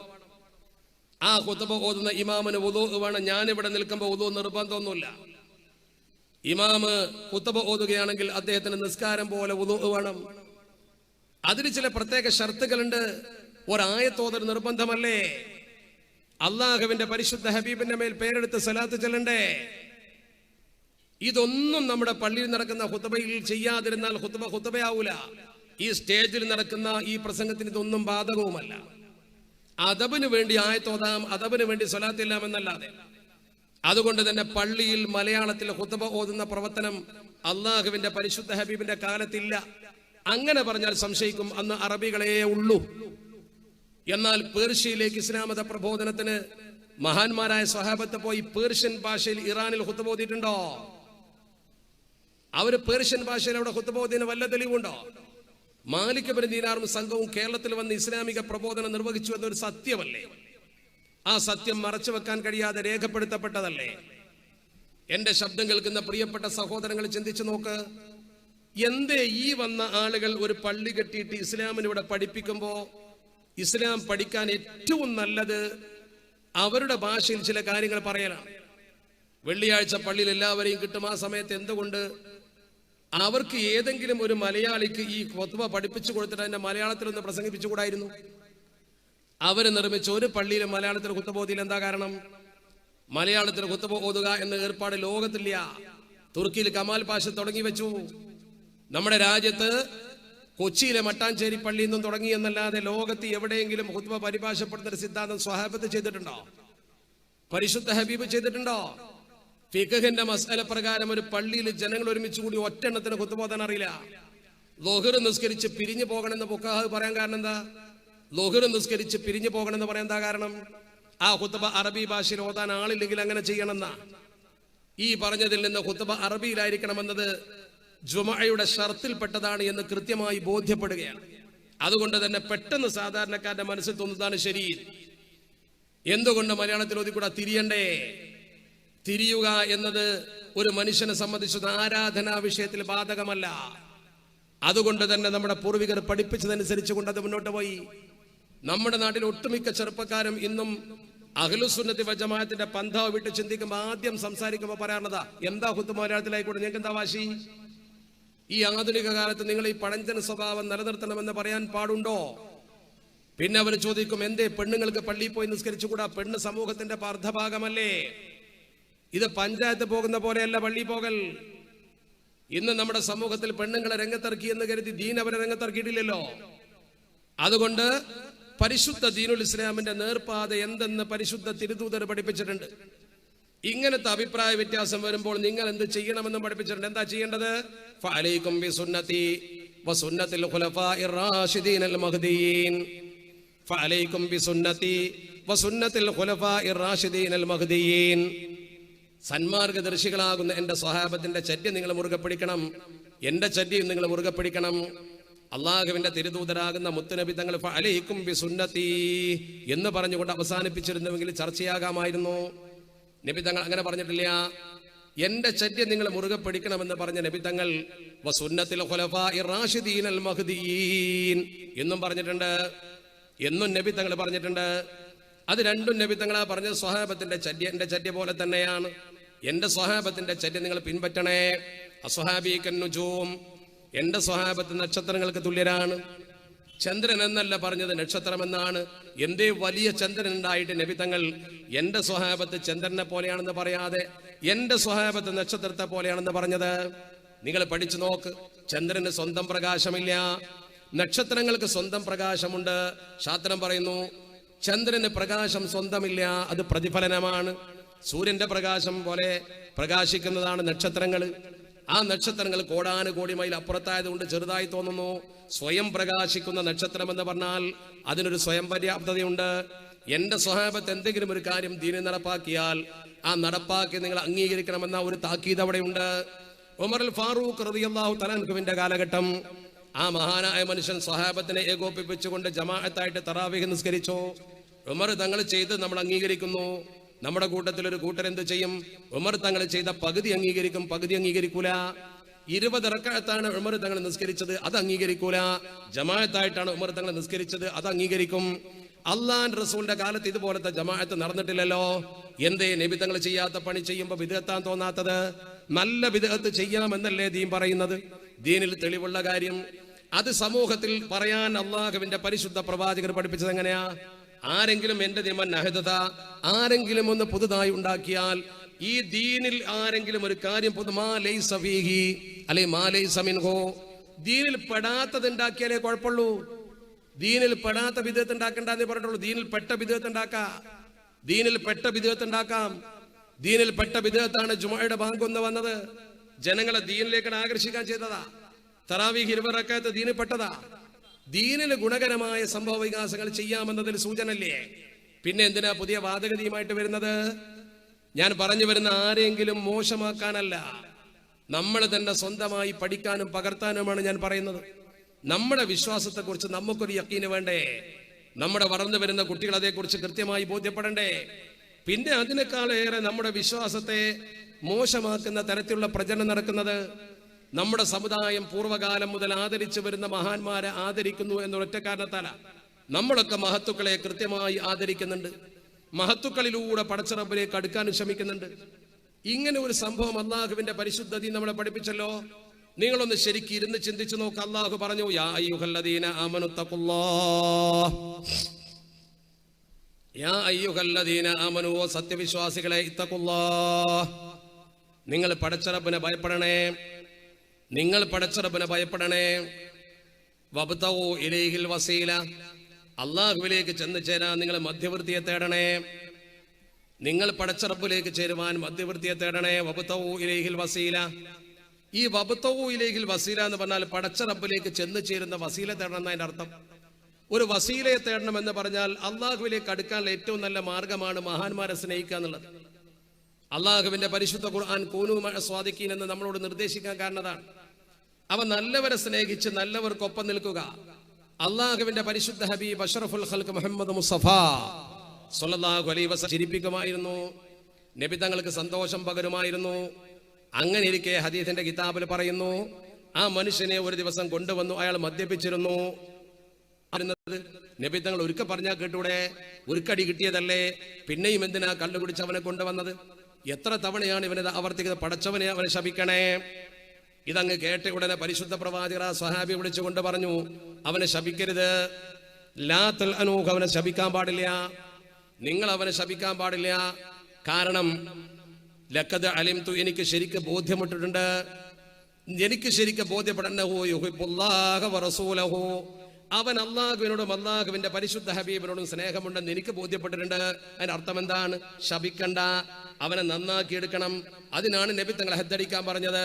നബി തങ്ങളോട് അവന് സ്നേഹമുണ്ടെന്ന് നബി തങ്ങൾക്കറിയാം. ആ സ്നേഹം കൊണ്ട് ഗുണമുണ്ടെന്നാണ് അതിന്റെ അർത്ഥം. മദ്യപിച്ചവനോട് പോലും നബി തങ്ങൾ പറഞ്ഞത്, മദ്യപാനം നിർത്താൻ അവന് ശിക്ഷ കൊടുത്താൽ മതി, ശപിക്കേണ്ട, അവൻ എന്റെ സ്നേഹിതനാണ്. ആരാ പറഞ്ഞത്? അഷ്റഫുൽ ഖൽഖ് മുഹമ്മദ് മുസ്തഫ. എന്താണ് ഈ പറഞ്ഞ വാക്കിന്റെ അർത്ഥം? അതിന്റെ അർത്ഥം കണ്ടുപിടിക്കാൻ ലൈസൻസ് എന്നല്ല. അള്ളാഹുവിന്റെ റസൂൽ അവനെ നന്നാക്കി എടുക്കാനാണ് പ്രബോധനത്തിന് തീരുമാനിച്ചത്. ഒരു സഹാബി വന്നുകൊണ്ട് പരിശുദ്ധ ഹബീബിനോട് പറഞ്ഞല്ലോ, നബിയേ, ലൈസ ഇൻദി കത്റത്തു സ്വലാത്തിൻ വസിയാം,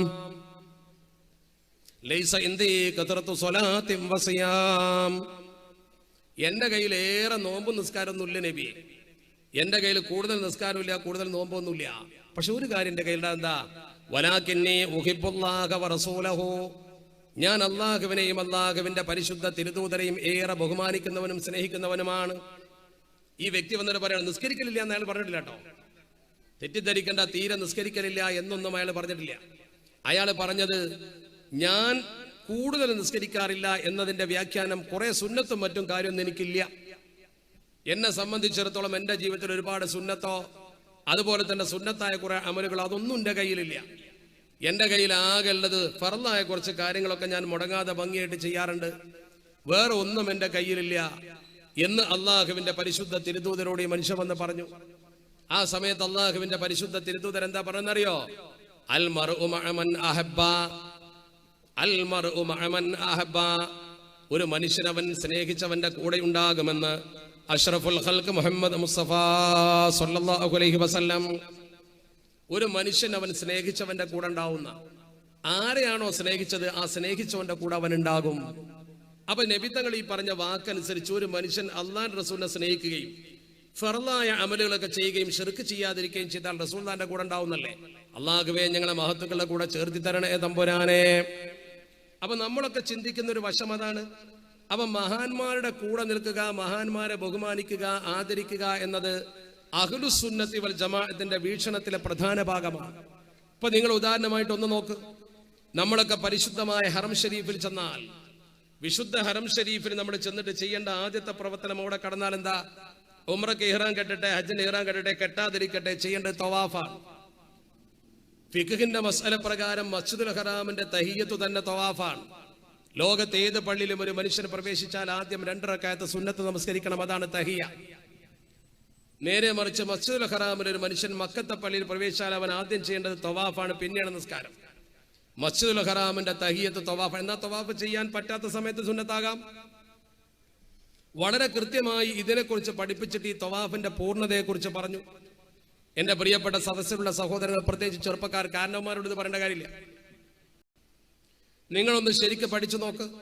7 തവണ കഅബയെ ചുറ്റുന്നതാണ് ഒരു തവാഫ്. ഒരു ചുറ്റി ചുറ്റിയാൽ തൗഫത്തെ ആകൂ, 7 ചുറ്റിയാൽ തവാഫാവും. ആ 7 ചുറ്റ് പൂർത്തിയാകുമ്പോൾ അതിന്റെ സമ്പൂർത്തീകരണത്തിന്റെ ഭാഗമാണ് മഖാമു ഇബ്രാഹിമിന്റെ പിന്നിൽ 2 റക്അത്ത് നിസ്കരിക്കണം. ആ 2 റക്അത്ത് ഷാഫി മദ്ഹബിൽ സുന്നത്താണെങ്കിൽ ഹനഫി മദ്ഹബിൽ വാജിബാണ്. എന്ന് പറഞ്ഞാൽ അത് ഖുർആന്റെ നേരെ നസ്സായതുകൊണ്ട് നിർബന്ധമാണെന്ന ഇമാം അബൂ ഹനീഫ തങ്ങൾ പറയുന്നത്. അല്ലാഹ് നേരെ പറഞ്ഞ വത്തഖിദൂ മിൻ മഖാമി ഇബ്രാഹിമ മുസല്ല, നിങ്ങൾ ഇബ്രാഹിം മഖാമ് മുസല്ലയാക്കണേ, നിങ്ങൾ ഇബ്രാഹിം മഖാമ് മുസല്ലയാക്കണേ. ഞാൻ ചോദിക്കട്ടെ, നമ്മൾ യുക്തിപൂർവ്വം ചിന്തിക്കുക. ഇനി നമ്മൾ ഓരോരുത്തരും യുക്തിപൂർവ്വം ചിന്തിക്കാൻ. നമ്മുടെ ബുദ്ധിക്കനുസരിച്ച് ദീനിനെ വ്യാഖ്യാനിക്കുന്ന ചില ആൾക്കാരുണ്ടല്ലോ. ബുദ്ധിക്കനുസരിച്ച് ദീനിനെ വ്യാഖ്യാനിക്കുന്ന ആളുകൾ വ്യാഖ്യാനിച്ചാൽ എങ്ങനെ ഉണ്ടാവും? ഒരു ബുദ്ധിമാനായ മനുഷ്യൻ ശരിക്കും ബുദ്ധി ഉപയോഗിച്ചുകൊണ്ട് ഇതിനെ നിർദ്ധാരണം ചെയ്താൽ എവിടെ നിസ്കരിക്കേണ്ടത്? നല്ല ബുദ്ധിയുള്ള മനുഷ്യൻ പറയും എവിടെയാ? അത് ഹിജ്ർ ഇസ്മായിൽ നിസ്കരിക്കണം, തവാഫിന്റെ ശേഷമുള്ള നിസ്കാരം. എന്ന കാരണം എന്താ? ഹിജ്ർ ഇസ്മായിലിന്റെ പ്രത്യേകത, ഹിജ്ർ ഇസ്മായിൽ കഅബയിൽപ്പെട്ടത് കിത്അത്തുമിനൽ കഅബയാണ്. ആയിഷ ബീവി റളിയല്ലാഹു തആല അൻഹയിൽ നിന്ന് ഉദ്ധരിക്കുന്ന ഹദീസിൽ മഹദിയായ ആയിഷ ബീവി റളിയല്ലാഹു തആല അൻഹ പരിശുദ്ധ കഅബാലയത്തിന്റെ ഉള്ളിൽ കയറി നിസ്കരിക്കണമെന്നൊരു മോഹൻ നബി തങ്ങളോട് പറഞ്ഞപ്പോ ഭർത്താവായ നബി തങ്ങൾ ആയിഷ ബീവി റളിയല്ലാഹു തആല അൻഹയെ പിടിച്ചുകൊണ്ടുപോയിട്ട് ഹിജ്ർ ഇസ്മായിലിൽ കയറ്റി. എന്നിട്ട് നബി തങ്ങൾ നിർദ്ദേശിച്ചു, സൊല്ലി ഫിൽ ഹിജ്രി, നീ ഹിജ്റിൽ നിസ്കരിച്ചോ, അത് കഅബയുടെ ഭാഗമാണ്. അല്ലാഹുവിന്റെ പരിശുദ്ധ പ്രവാചകർ പറഞ്ഞെന്താ? സൊല്ലൂ ഫീ മുസല്ലൽ അബ്റാർ, മുസല്ലൽ അഖിയാർ, സൊല്ലൂ ഫീ മുസല്ലൽ അഖിയാർ വശ്റബൂ മിൻ ശറാബിൽ അബ്റാർ. ഹദീസിന്റെ കിതാബിലുണ്ട്, നിങ്ങൾ മുസല്ല നിസ്കരിക്കണം അവിടെ ഖൈറായ മനുഷ്യന്മാർ നിസ്കരിച്ച, ഖൈറിന്റെ അഹ്ലുകാരെ നിസ്കരിച്ച സ്ഥലത്ത്. അതിന്റെ വ്യാഖ്യാനത്തിലുണ്ട് അത് ഹിജ്ർ ഇസ്മായിലാണ്. വശ്റബൂ, നിങ്ങൾ കുടിക്കണേ, നിങ്ങൾ കുടിക്കണേ മിൻ ശറാബിൽ അബ്റാർ, നല്ല മനുഷ്യന്മാർ കുടിച്ചതിൽ നിന്ന് നിങ്ങൾ കുടിക്കണം. നിങ്ങൾ കുടിക്കുവീൻ, അതേതാ? സംസമാണ്. സംസം കുടിക്കുവാനും ഹിജ്ർ നിസ്കരിക്കുവാനും നബി തങ്ങൾ പറഞ്ഞിട്ടുണ്ട്. എന്നിട്ടെന്തേ? തവാഫിന്റെ ശേഷം 2 റക്അത്ത് നിസ്കാരം ഹിജ്ർ ഇസ്മായിലാകുന്ന കഅബന്റെ ഉള്ളിൽ നിസ്കരിച്ചില്ല. ചിന്തിക്കുക നിങ്ങൾ, എന്തുകൊണ്ട് നിസ്കരിച്ചില്ല?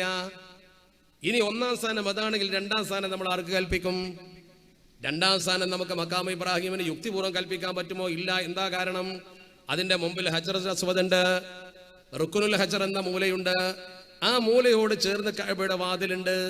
ആ വാതിലിന്റെ പടി മുതൽ ഹജർ വരെയുള്ള 2 മീറ്ററോളം വരുന്ന സ്ഥലമുണ്ടല്ലോ, അതാണ് മുൽത്തസം. യൽതസിമൂനന്നാസ്, ജനങ്ങൾ അവിടെ നിന്നുകൊണ്ട് പടച്ചറബിനോട് ഒട്ടിപ്പിടിച്ചുകൊണ്ട് ദുആ ചെയ്യുന്ന സ്ഥലമാണത്.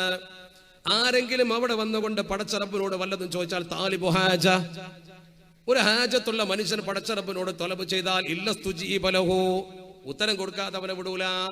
ഉത്തരം കൊടുക്കാതെ മനുഷ്യനെ പിന്നെ പടച്ചറബ് വിടൂല.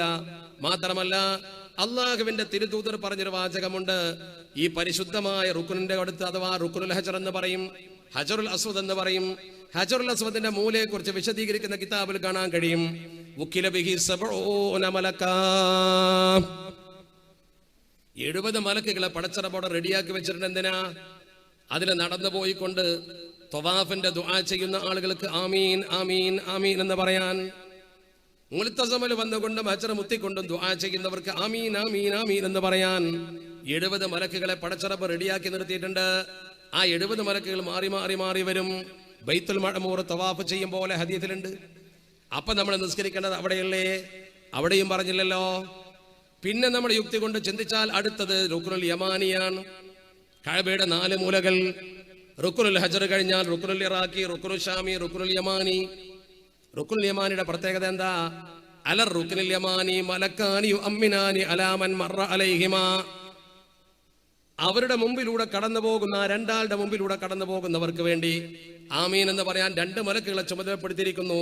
അഷ്റഫുൽ ഖൽഖ് മുഹമ്മദ് മുസ്തഫ സ്വല്ലല്ലാഹു അലൈഹി വസല്ലം. സ്വലാത്ത് ഉറക്കെ ചൊല്ലിക്കൂടിയതേ ബാക്കിയുണ്ടാവുള്ളൂ. അല്ലാഹുവിന്റെ റസൂലിനോട് ഹുബ്ബ് പ്രകടിപ്പിക്കണം. പടച്ച റബ്ബ് നമ്മളെ കാത്തുരക്ഷിക്കുമാറാവട്ടെ. ശരിക്കും ശ്രദ്ധിക്കുക, അവിടെ 2 മലക്കുകൾ അങ്ങനെ നിർത്തിയിരിക്കുകയാണ്. ആ 2 മലക്കുകളെ നിർത്തിയിട്ട് ആ മലക്കുകളുടെ മുമ്പിലൂടെ ദുആവുമായി കടന്നു പോകുന്ന ആളുകൾക്ക് മലക്കുകൾ ആമീൻ ആമീൻ എന്ന് പറയും. അതാണ് ഈ ഹജറുൽ അസ്വദിന്റെ അടുത്ത് നിൽക്കുന്ന മലക്കുകൾക്കോ യുഅമ്മിനൂന അലാ മാ തഖൂലൂൻ. നിങ്ങൾ പറഞ്ഞതിന് ആമീൻ പറയല്ല അവരെ പണി. ഇവിടെ ഒന്നും നിൽക്കാൻ പറഞ്ഞില്ല. പിന്നെ എവിടെയാ പറഞ്ഞത് വത്തഖിദൂ മിൻ മഖാമി ഇബ്രാഹിമ മുസല്ല. അതെന്തേ? ഈ കഅബ പുതുക്കി പണിതത് മഹാനായ ഇബ്രാഹിം നബി അലൈഹി സ്വലാത്തു വസ്സലാമാണ്.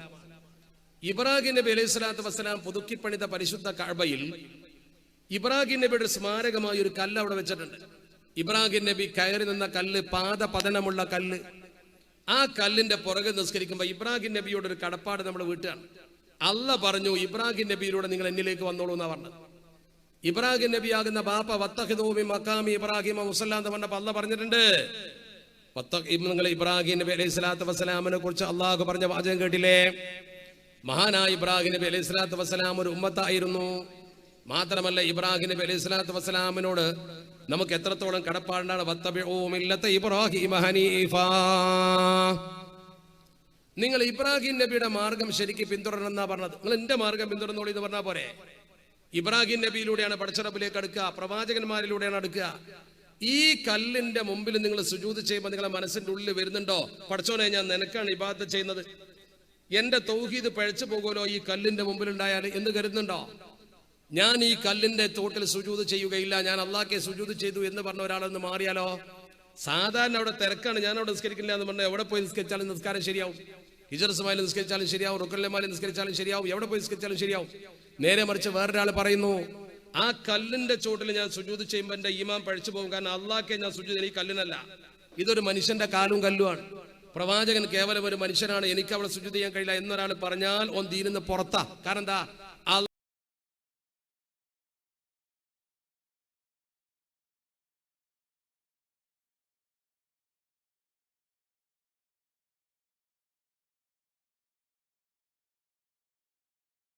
ആരാധന, അതാണ് തൗഹീദ്. ആദരവിലൂടെയുള്ള ആരാധന. വബ്തഗൂ ഇലൈഹിൽ വസീല. ഈ മാർഗമാണ് മുസ്ലിം ഉമ്മത്ത് പിന്തുടരേണ്ടത്. ആ മാർഗം പിന്തുടരുന്നതാണ് സുന്നത്ത് ജമാഅത്ത്. ഇതെല്ലാവർക്കും ബാധകമാണ്.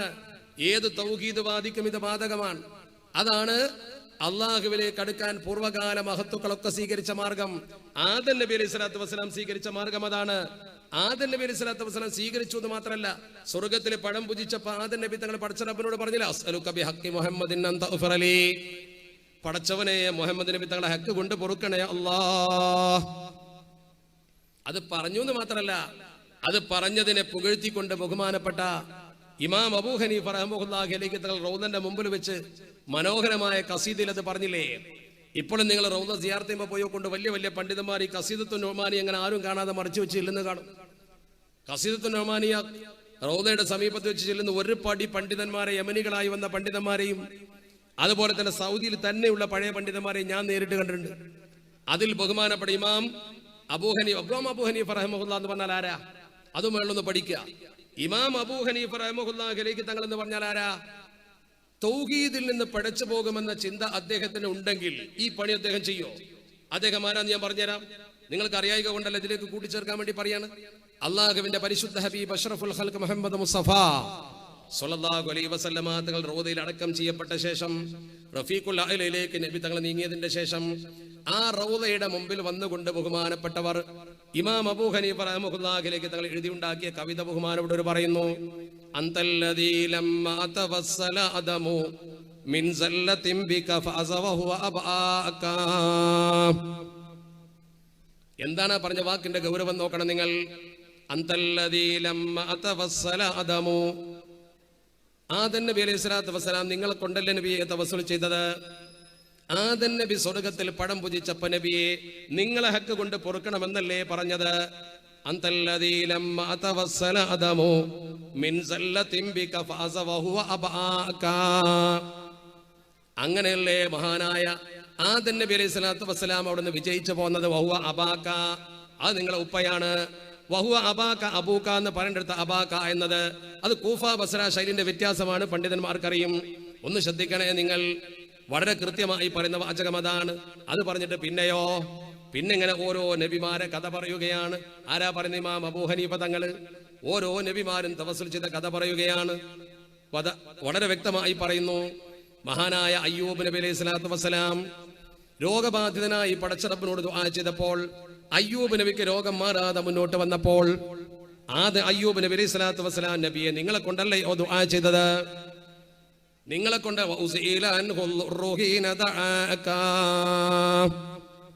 മഹാനായ ഇമാം അബൂ ഹനീഫ തങ്ങൾ പറഞ്ഞ വാക്കാണത്.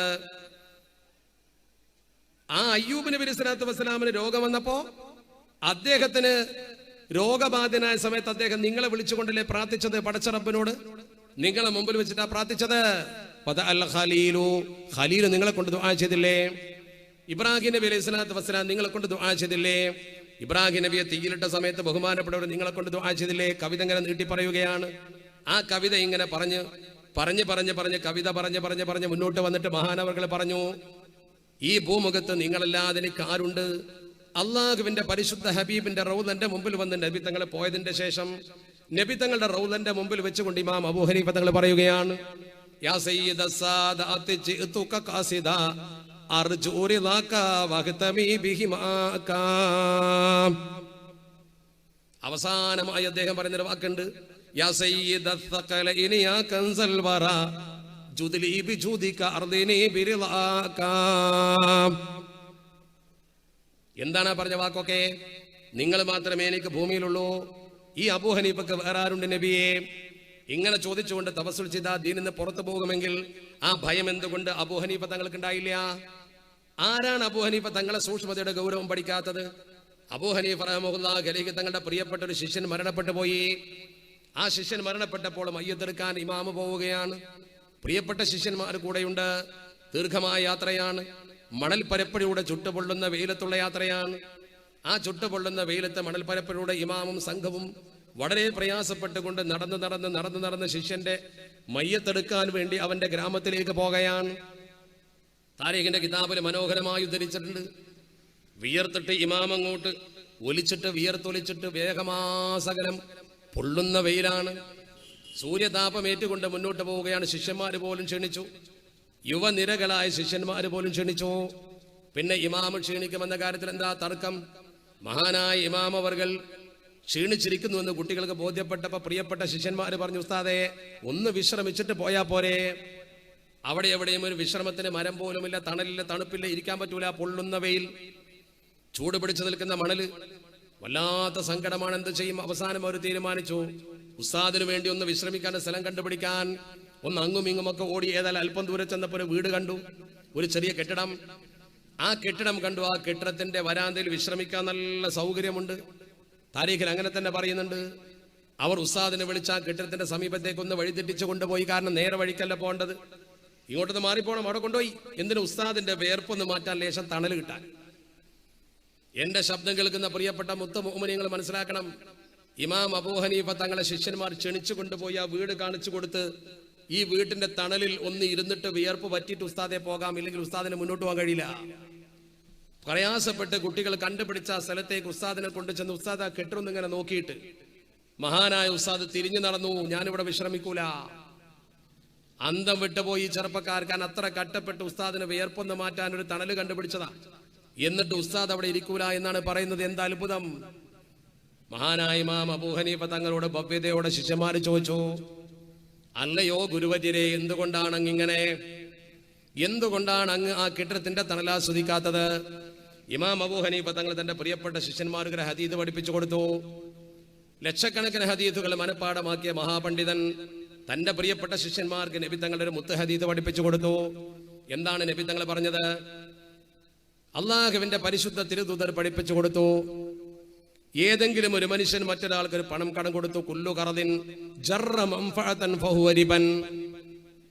കടം കൊടുത്തിട്ട് ആ മനുഷ്യന്റെ കയ്യിൽ നിന്ന് ഉപകാരം സ്വീകരിച്ചാൽ അത് പലിശയാണ്. കടം കൊടുത്തിട്ട് ആ മനുഷ്യന്റെ കയ്യിൽ നിന്ന് ഉപകാരം സ്വീകരിച്ചാൽ അത് പലിശയാണ്. നിങ്ങൾ ഒരാൾക്ക് കടം കൊടുക്കുന്നു, അയാളെ കയ്യിൽ നിന്നതിൽ ഉപകാരം വാങ്ങുന്നു, അത് പലിശയാണ്. പലിശയാകാൻ സാധ്യതയുണ്ട്. ഈ ഹദീസിന്റെ അടിസ്ഥാനത്തിൽ ശിഷ്യന്മാർക്ക് മനസ്സിലായില്ല, ശിഷ്യന്മാർക്ക് സംഗതി പിടികിട്ടിയില്ല, അവർ അന്തം വിട്ടു നിന്നു. മഹാനായ ഇമാം അബൂ ഹനീഫ തങ്ങൾ പഠിപ്പിച്ചു കൊടുത്തു, ഈ കെട്ടിടത്തിന്റെ ഉടമ എന്റെ കയ്യിൽ നിന്ന് കുറച്ച് പൈസ കടം വാങ്ങിയിട്ടുണ്ട്. ഇമാമ് പലർക്കും കടം കൊടുത്തിരുന്നു. അദ്ദേഹം എല്ലാവരെയും സഹായിക്കാൻ പറ്റിയ സമയത്ത് സഹായിച്ചിരുന്നു. ഈ കെട്ടിടത്തിന്റെ ഉടമയെ എനിക്കറിയാം, അയാൾ എന്റെ കയ്യിൽ നിന്ന് കുറച്ച് പണം കടം വാങ്ങിയിട്ടുണ്ട്. ആ കടം വാങ്ങിയ പൈസ തിരിച്ചു തന്നിട്ടില്ല എന്നത് അവന്റെ കുറ്റമല്ല, തരും, അതിന് സമയമായിട്ടില്ല. പക്ഷേ ആ പൈസ അവൻ എനിക്ക് തിരിച്ചു തരുന്നതിന്റെ മുമ്പ് അവന്റെ കെട്ടിടത്തിന്റെ തണല് ഞാൻ കൊണ്ടാൽ ഈ ഹദീസിന്റെ അടിസ്ഥാനത്തിൽ ആ തണല് പലിശയുടെ ഇനത്തിൽപ്പെട്ടു പോകും. അതുകൊണ്ട് ഞാനില്ല. പരലോകത്തേക്ക് പോകുമ്പോ പേടിയുള്ള മനുഷ്യന്റെ വാചകമാണത്. അങ്ങനത്തെ പടച്ചവനെ പേടിയുള്ള വറഇന്റെ നിറകുടമായി ഇമാം അബൂ ഹനീഫ തങ്ങൾ റൗദ ഷരീഫിന്റെ മുമ്പിൽ ഇങ്ങനെ ചെന്ന് നിന്നിട്ട്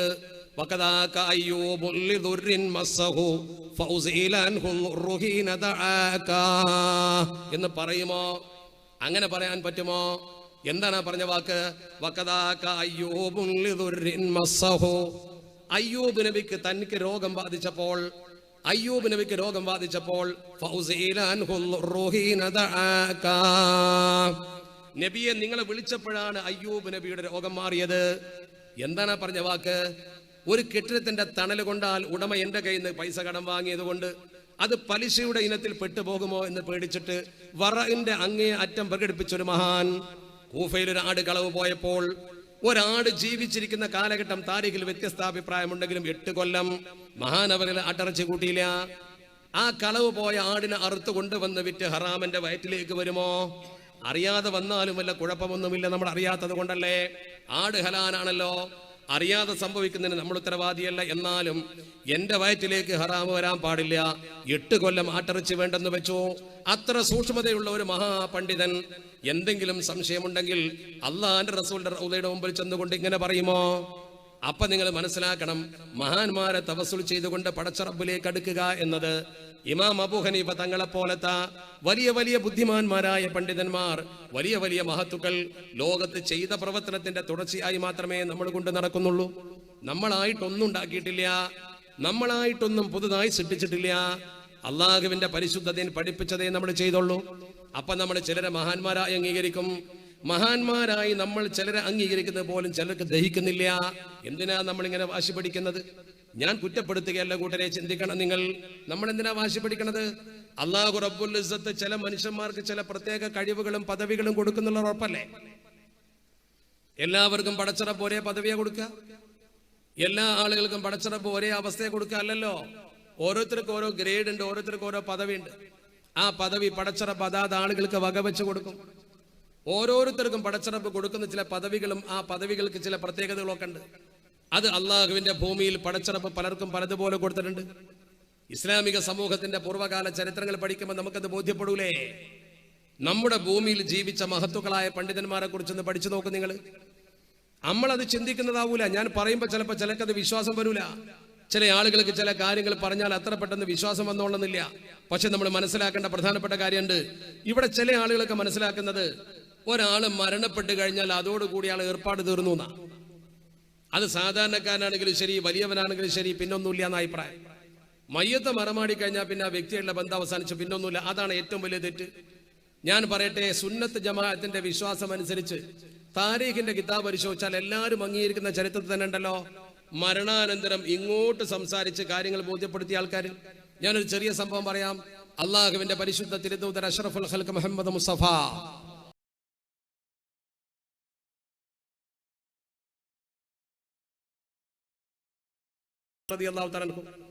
എഴുത്തിലൂടെ കാര്യങ്ങൾ ബോധ്യപ്പെടുത്തി കൊടുക്കാൻ അള്ളാഹുവിന്റെ പരിശുദ്ധ തിരുദൂതരുടെ ഷാഇറായിരുന്നു ഹസ്സാൻ ഇബ്നു സാബിത്ത് റളിയല്ലാഹു തആല അൻഹു. കവിത ചൊല്ലിയിട്ട് കാര്യങ്ങൾ ബോധ്യപ്പെടുത്തി കൊടുക്കും. ദീനിനെ എതിർക്കുന്നവർക്കെതിരെ കവിത ചൊല്ലിയിട്ട് മറുപടിയും കൊടുക്കും. പരിശുദ്ധ പ്രവാചകർ ഖതീബായിരുന്നു സാബിത്ത് ഇബ്നു ഖൈസ് റളിയല്ലാഹു തആല അൻഹു. എന്ത് വിഷയത്തിൽ ഇസ്ലാമിന് പ്രതിസന്ധി വന്നാലും സാബിത്ത് ഇബ്നു ഖൈസ് തങ്ങൾ പ്രസംഗിച്ചിട്ട് നേരെയാക്കും. സാബിത്ത് ഇബ്നു ഖൈസ് തങ്ങളെ നബി തങ്ങൾ തെരഞ്ഞെടുത്താണ് ഖതീബായിട്ട് താരീഖിന്റെ കിതാബിലൊക്കെ ഉണ്ട്. ഈ സാബിത്ത് ഇബ്നു ഖൈസ് റളിയല്ലാഹു തആല അൻഹു ചരിത്രത്തിൽ കാണുന്നുണ്ട്, സിദ്ദീഖ് റളിയല്ലാഹു തആല അൻഹുവിന്റെ കാലത്ത് മുസൈലിമത്തുൽ കദ്ദാബുമായുള്ള സമരത്തിൽ മരണപ്പെട്ടു പോയി. മുസൈലിമത്തുൽ കദ്ദാബുമായുള്ള നേരിട്ടുള്ള സമരത്തിൽ ഇസ്ലാമിലെ ഏറ്റവും വലിയ സമരമായിരുന്നു. മുസൈലിമത്തുൽ കദ്ദാബിനെതിരെയുള്ള ശക്തിയായ സൈനിക നീക്കത്തിൽ മുസൈലിമത്തുൽ കദ്ദാബിനെതിരെയുള്ള സമരത്തിൽ സാബിത്ത് ഇബ്നു ഖൈസ് തങ്ങൾ മരണപ്പെട്ടു പോയി. അങ്ങനെ യുദ്ധത്തിൽ ബറാ ഇബ്നു മാലിക്, സെയ്ദ് ഇബ്നു ഖത്താബ്, സാലിം മൗല, അബൂ ഹുദൈഫ എന്നീ ആളുകളുടെ കൂടെ ദീനിന് വേണ്ടി പടവെട്ടാൻ മുന്നിട്ടിറങ്ങിയ സെയ്ദ് ഇബ്നു സാബിത്ത് തങ്ങൾ ആ പടക്കളത്തിൽ മരിച്ചു വീണു. അദ്ദേഹം മരിച്ചു വീണപ്പോൾ ഒരു സംഭവം നടന്നു. അദ്ദേഹത്തിന്റെ ദേഹത്ത് നല്ല വിലപിടിപ്പുള്ള ഒരു പടയങ്കി ഉണ്ടായിരുന്നു. ആ വിലപിടിപ്പുള്ള പടയങ്കി ഒരു പടയാളി എടുത്തു കൊണ്ടുപോയിട്ട് തന്റെ ഹൈമയിൽ കൊണ്ടുപോയി ഒരു പാത്രത്തിൽ വെച്ച് മൂടി വെച്ചു. ആക്സിഡന്റ് ഒക്കെ നടക്കുന്ന സമയത്ത് ചില സാധനങ്ങൾ കിട്ടിയത് പെറുക്കി കൊണ്ടുപോകലുണ്ടല്ലോ എന്ന പോലെ മലപ്പുറം ജില്ലയിൽ ഇന്നലെ ഒരു സ്ഥലത്ത് ഒരു ഫ്രൂട്ടി കൊണ്ടുപോകുന്ന ലോറി മറിഞ്ഞുപോയി. എല്ലാവരുടെ വീട്ടിലും പിന്നെ ഫ്രൂട്ടിയാ ആ പ്രദേശത്ത്. ഞാൻ പറഞ്ഞു വരുന്നത് അങ്ങനെ ചില സ്വഭാവം ഉണ്ട്. അതൊക്കെ ഹലാലാവോ ഹറാമാവോ എന്നുള്ള കാര്യം നമ്മൾ ചിന്തിക്കേണ്ടതാ. നിങ്ങൾ ചിന്തിക്കണം, നമ്മളൊന്നും വഴിയോരത്ത് കിട്ടുന്ന ഒന്നും പെറുക്കി കൊണ്ടുപോകേണ്ട ആൾക്കാരല്ല. വയറ്റിലേക്ക് കടത്തുന്നത് ശരിക്കും ശ്രദ്ധിച്ചുകൊണ്ടു. നമ്മുടെ വയറ്റിലേക്ക് ഹറാമിന്റെ അംശം കടന്നാൽ പിന്നെ മാംസത്തിൽ അത് കലരും പിടിച്ചു നീക്കാൻ കഴിയില്ല. മഹാന്മാരൊക്കെ വായിൽ കൈയിട്ട് ഛർദ്ദിച്ചിരുന്ന ഹറാമ വന്നു എന്ന് പറഞ്ഞാൽ അള്ളാഹു നമ്മളെ കാത്തുരക്ഷിക്കുമാറാവട്ടെ. നല്ലോണം ശ്രദ്ധിച്ചോളി. ചുരുക്കത്തിൽ സാബിത്ത് ഇബ്നു ഖൈസ് റളിയല്ലാഹു തആല അൻഹു മഹാനവർകൾ മരണപ്പെട്ട ശേഷം അദ്ദേഹത്തെ കബറടക്കി. ചിന്തിക്കണം നിങ്ങളോ, ഫില്ലൈലത്തി താലിയത്തിൽ ഇസ്തിശ്ഹാദിഹി. ഞാൻ ഈ പറയുന്നത് എല്ലാ വിഭാഗവും അംഗീകരിക്കുന്ന താരീഖാണ്. ഒരു വിഭാഗത്തിനും ഇത് എതിർപ്പ് പറയാൻ കഴിയില്ല. കൃത്യമായ ചരിത്രമാണ്. മഹാനവർകൾ മരണപ്പെട്ട അന്നത്തെ രാത്രി റആ റജുലുൻ മിനൽ മുസ്ലിമീന ഫീ മനാമിഹി. ഈ പടയാളികളുടെ കൂട്ടത്തിൽപ്പെട്ട അദ്ദേഹത്തിന്റെ ഒരു കൂട്ടുകാരൻ സെയ്ദ് ഇബ്നു സാബിത്ത് തങ്ങളെ സ്വപ്നത്തിൽ കണ്ടു. സംഗതി ശരിക്കും മനസ്സിലാക്കണം. ശത്രുക്കെതിരെ പൊരുതുന്നു.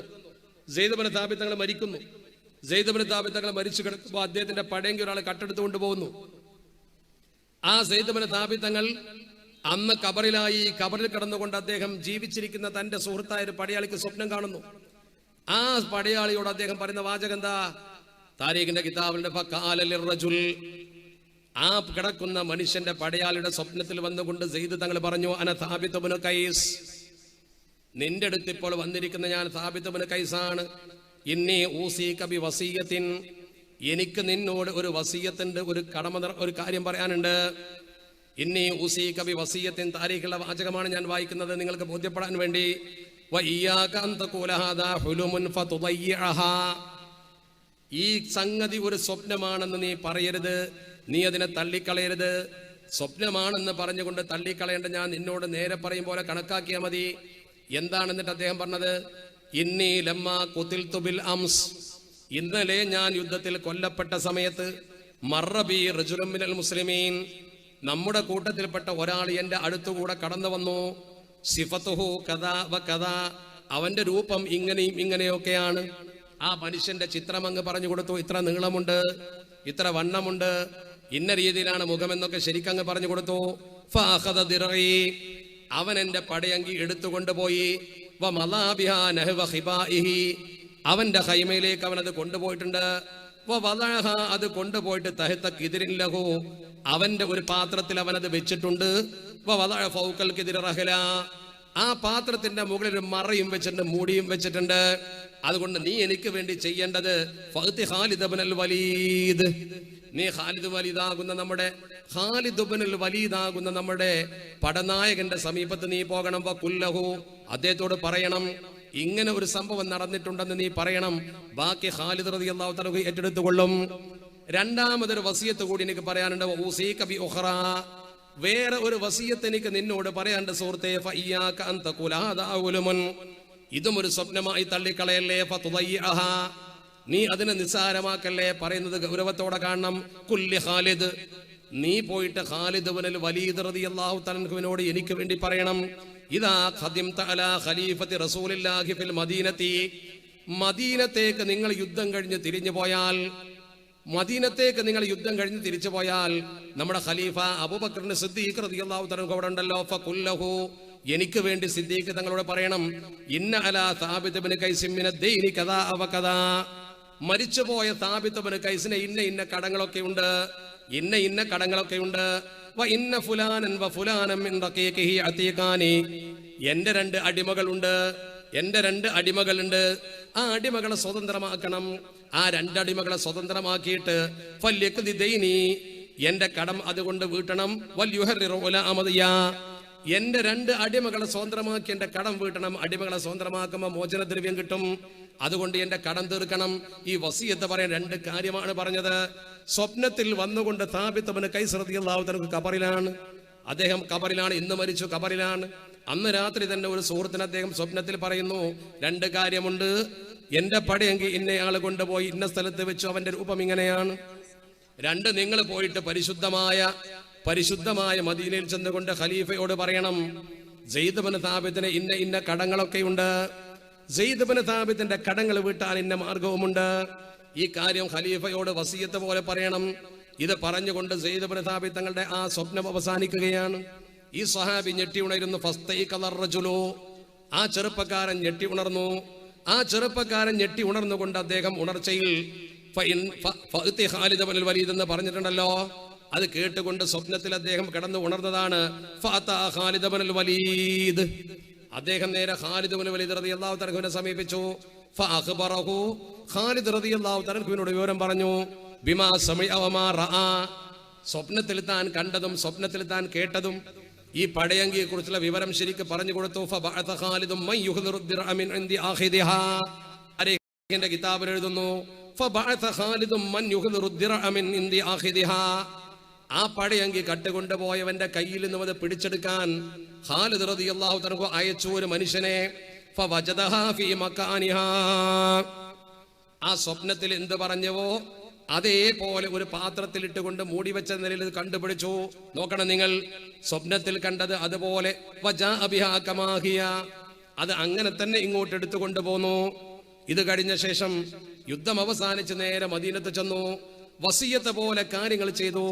അദ്ദേഹത്തിന്റെ കടം മുഴുവൻ വീട്ടി. ഖലീഫ അബൂബക്കർ സിദ്ദീഖ് റളിയല്ലാഹു തആലയോട് കാര്യം പറഞ്ഞു. ഈ ചരിത്രം രേഖപ്പെടുത്തി വെച്ചെടുത്ത് മഹാന്മാർ എഴുതിയൊരു വാചകമുണ്ട്, വമാ ഉരിഫ അഹദുൻ ഖബ്ലഹു വലാ ബഅദഹു, ഈ സംഭവത്തിന്റെ മുമ്പോ അതിന്റെ ശേഷമോ കേട്ടിട്ടില്ല ചരിത്രത്തിൽ. ഉജീസത്ത് വസിയത്തുഹു ബഅദ മൗതിഹി സിവാഹ്, ഇദ്ദേഹത്തിൻ്റെത് ഒഴികെ മരിച്ച ശേഷം വസിയത്ത് നടപ്പാക്കിയ ഒരു സംഗതി ലോക ചരിത്രത്തിൽ എഴുതപ്പെട്ടിട്ടില്ല. നിങ്ങൾ ചിന്തിക്കണം, ലോക ചരിത്രത്തിൽ എഴുതപ്പെട്ടിട്ടില്ല. എന്താണ് പറഞ്ഞത്? നമ്മളൊക്കെ വസിയത്ത് ചെയ്ത് മരിക്കലാണ്, ഇത് മരിച്ചിട്ട് വസിയത്ത് ഇങ്ങോട്ട് ചെയ്തതാണ്. വ്യത്യാസം മനസ്സിലാക്കണം. മരിച്ചതിന്റെ ശേഷം വസിയത്ത് ഇങ്ങോട്ട് ചെയ്യാണ്. അവ മരിച്ച മനുഷ്യന്മാര് മരിച്ചതോടുകൂടി തീർന്നു എന്ന് വിചാരിക്കണ്ട. ഒരു മനുഷ്യൻ മരണപ്പെട്ട് കഴിഞ്ഞാൽ അവന്റെ കഥ കഴിഞ്ഞു എന്ന് വിചാരിക്കണ്ട. അവിടെ നമ്മൾ ചിന്തിക്കേണ്ടത്, മരണപ്പെട്ടു പോയ ഒരു മനുഷ്യന്റെ ജീവിതം മരണത്തോടു കൂടി തുടങ്ങുകയാണ്. അപ്പൊ പിന്നെ കബർ പോയ മനുഷ്യൻ ഒരു വലിയും കൂടിയാണെങ്കിലോ, മരിച്ചു കിടക്കുന്ന മനുഷ്യന്റെ കബറിങ്ങ ചെന്നിട്ട് പറഞ്ഞിട്ട് എന്താ കാര്യം എന്ന് ചോദിക്കണ്ട. ആ ആള് കബറിന്റെ സമീപത്ത് നമ്മൾ ചെന്ന് പറഞ്ഞാൽ ആ സമയത്ത് അതിൽ നിന്ന് മറുപടി കിട്ടും. ആത്മീയമായി നമുക്ക് മറുപടി കിട്ടും. ഇവിടെ കണ്ടോ, കബർ കിടക്കുന്ന സെയ്ദ് ഇബ്നു സാബിത്ത് തങ്ങൾ എന്റെ കടത്തറണ്ട് വീട്ടിക്കോന്നാ പറഞ്ഞത്. അവിടെയാണല്ലോ മഹാന്മാർ രേഖപ്പെടുത്തി വെച്ച വാചകത്തിന്റെ പ്രത്യേകത. വമാ ഉരിഫ അഹദുൻ ഖബ്ലഹു വലാ ബഅദഹു, വമാ ഉരിഫ അഹദുൻ ഖബ്ലഹു വലാ ബഅദഹു ഉജീസത്ത് വസിയത്തുഹു ബഅദ മൗതിഹി സിവാഹ്. ഒരു വല്ലാത്ത വാക്കല്ലേ, ഉജീസത്ത് വസിയത്തുഹു ബഅദ മൗതിഹി സിവാഹു. അദ്ദേഹത്തിൻ്റെതല്ലാതെ മരിച്ച ശേഷം ഒരു വസിയത്ത് നടപ്പാക്കിയ സംഭവം ചരിത്രത്തിൽ കേട്ടിട്ടില്ല. ആ പറഞ്ഞ വാചകത്തിന്റെ ഗൗരവം നിങ്ങളൊന്ന് ശരിക്കും ചിന്തിച്ചു നോക്ക്. എന്താണ് പറഞ്ഞതിന്റെ അർത്ഥം? അപ്പൊ ഈ രീതിയിൽ അള്ളാഹുവിന്റെ ഭൂമുഖത്ത് നമ്മൾ ചിന്തിക്കാൻ കടപ്പെട്ട ഒരുപാട് കാര്യങ്ങളുണ്ട്. നമ്മൾ പറഞ്ഞാൽ ചില മനുഷ്യന്മാരെ തലയിൽ വരെ കയറൂല. ഇപ്പൊ ഞാൻ ചെറിയൊരു ഉദാഹരണം പറയാം. സുന്നത്ത് ജമാഅത്ത് പഠിപ്പിക്കുന്ന നമ്മുടെ മഹത്തുക്കളായ പണ്ഡിതന്മാർ പഠിപ്പിച്ചൊരു കാര്യം, നൂറുൽ അബ്സാർ എന്ന് പറയുന്ന ചെറിയൊരു കിതാബുണ്ടല്ലോ, പള്ളി ദർസിൽ തുടങ്ങുന്ന കുട്ടികൾ കൊടുക്കുന്ന നൂറുൽ അബ്സാർ അല്ല, അഷ്റഫുൽ ഖൽഖിന്റെ കുടുംബത്തിന്റെ സ്വഹാബത്തിന്റെ ബഹുമാനപ്പെട്ട അഹ്ലുൽ ബൈത്തിന്റെ ചരിത്രം പറയുന്ന നൂറുൽ അബ്സാർ ഉണ്ട്. അഷ്റഫുൽ ഖൽഖ് മുഹമ്മദ് മുസ്തഫ. അതിലൊരു സംഭവം പറയുന്നുണ്ടല്ലോ, തഖിയുദ്ദീൻ ഇബ്നു ദഖീഖ് എന്ന് പറയുന്ന ഒരു മനുഷ്യന്റെ കഥ. തഖിയുദ്ദീൻ ഇബ്നു ദഖീഖുൽ ഈദ് എന്നാണ് മഹാന്റെ പേര്. അദ്ദേഹം വലിയ പണ്ഡിതനാ, ശരിക്ക് ശറഅ അറിയുന്ന നല്ല പണ്ഡിതൻ. അദ്ദേഹം ജീവിച്ചിരുന്ന ഇമാം അഹ്മദുൽ ബദവി തങ്ങളുടെ കാലഘട്ടത്തിലാണ്.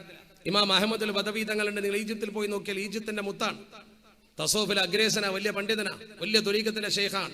ഇമാം അഹ്മദുൽ ബദവി തങ്ങൾ ജീവിച്ചിരുന്ന കാലത്താണ് തഖിയുദ്ദീൻ ഇബ്നു ദഖീഖുൽ ഈദ് എന്ന് പറയുന്ന ആ മഹാൻ ജീവിച്ചിരുന്നത്. ഇദ്ദേഹം ശരീഅത്തിനെ മുറുകെ പിടിക്കുന്ന ആളാ. ശരീഅത്തിന് വിരുദ്ധമായി കണ്ടാൽ പലപ്പോഴും അദ്ദേഹം പറയുകയും അതുപോലെ തന്നെ പ്രവർത്തിക്കുകയും ചെയ്യും.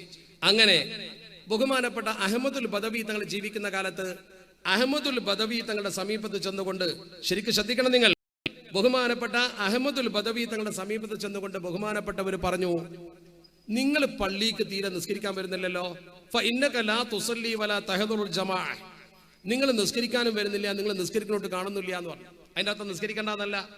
നിങ്ങൾ ശരിക്കും മനസ്സിലാക്കണം, ഇസ്ലാമിക സമൂഹത്തിന്റെ വിശ്വാസധാരയാകുന്ന അഹ്ലുസുന്നത്തി വൽ ജമാഅത്തിന്റെ വീക്ഷണകോണനുസരിച്ചുകൊണ്ട് നൂറുൽ അബ്സാർ എന്ന് പറയുന്ന ചരിത്ര ഗ്രന്ഥത്തിൽ പറഞ്ഞൊരു സംഭവം ഞാൻ പറയുന്നുള്ളൂ.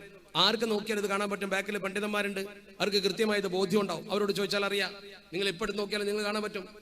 ഇബ്നു ദഖീഖ് ഈദ് എന്ന് പറയുന്ന ഈ മനുഷ്യൻ വന്നിട്ട് പറയാണ്, ബഹുമാന മനുഷ്യൻ എന്ന് പറഞ്ഞാൽ അദ്ദേഹം വലിയ സൂഫിയാണ്, മഹാനാണ്.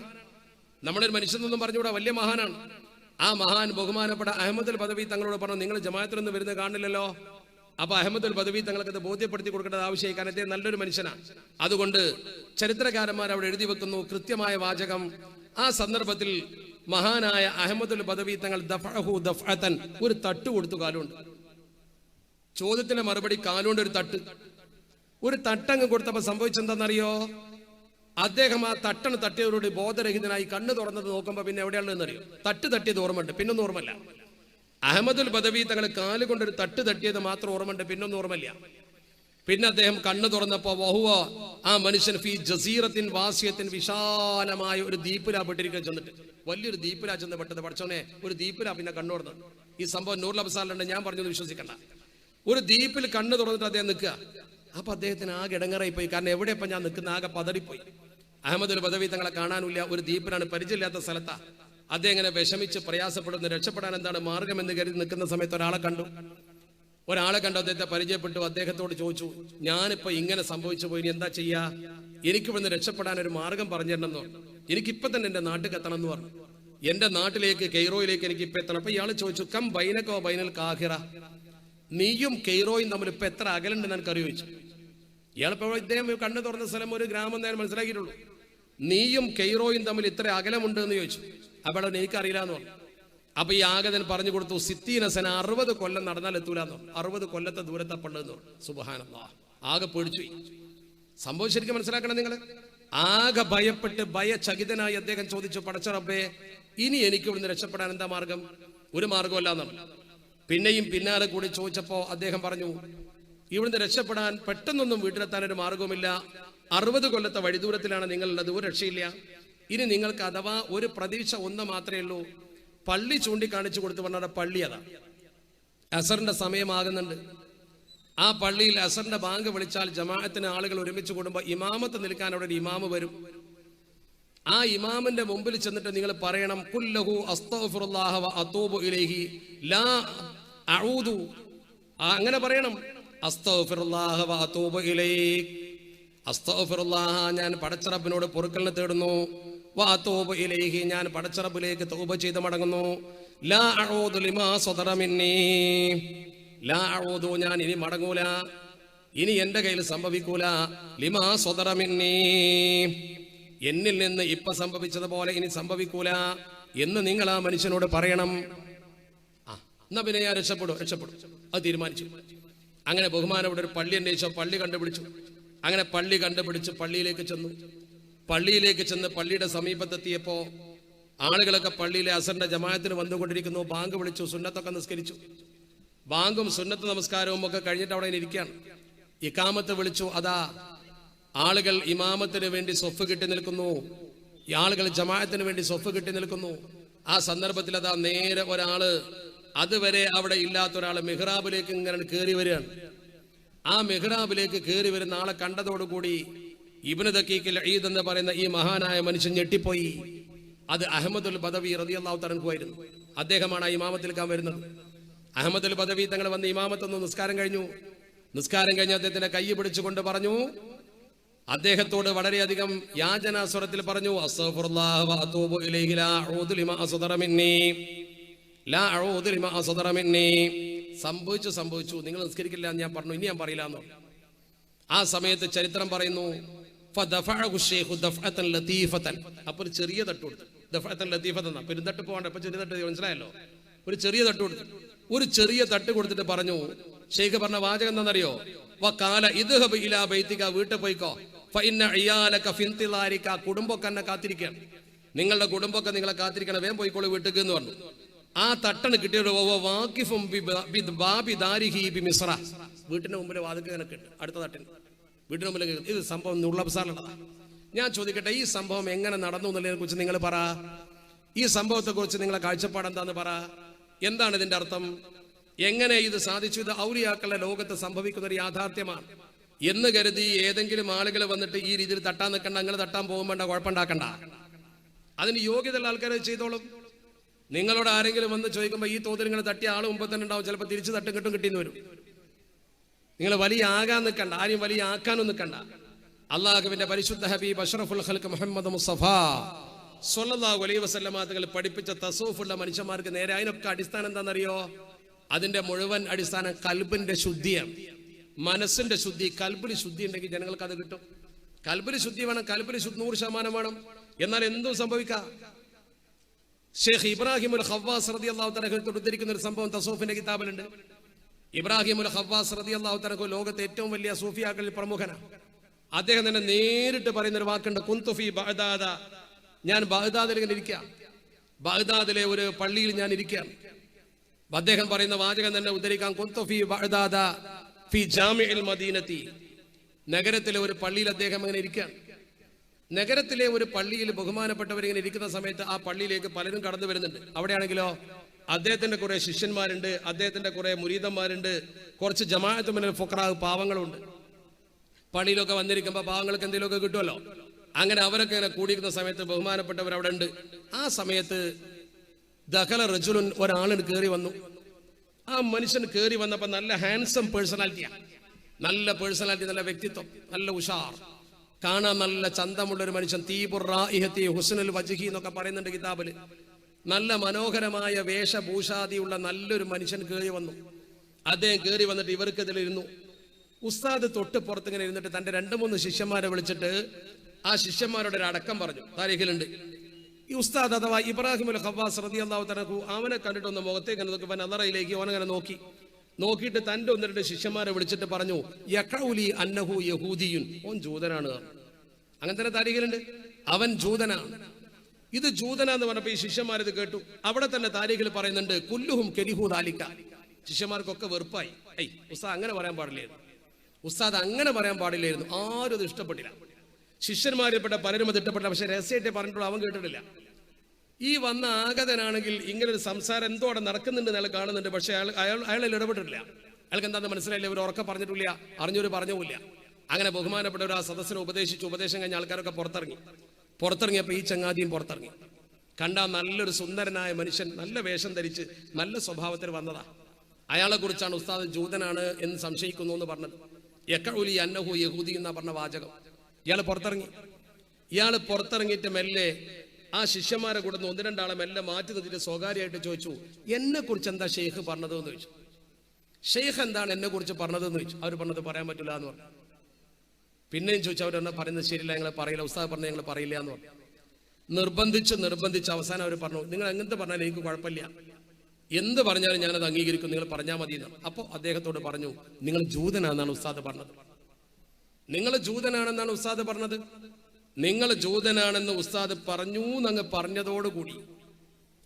പറഞ്ഞതോടുകൂടി ആ മനുഷ്യൻ ദേഷ്യപ്പെടുന്നല്ലേ ഇവർ കരുതിയത് സംഭവിച്ചില്ല.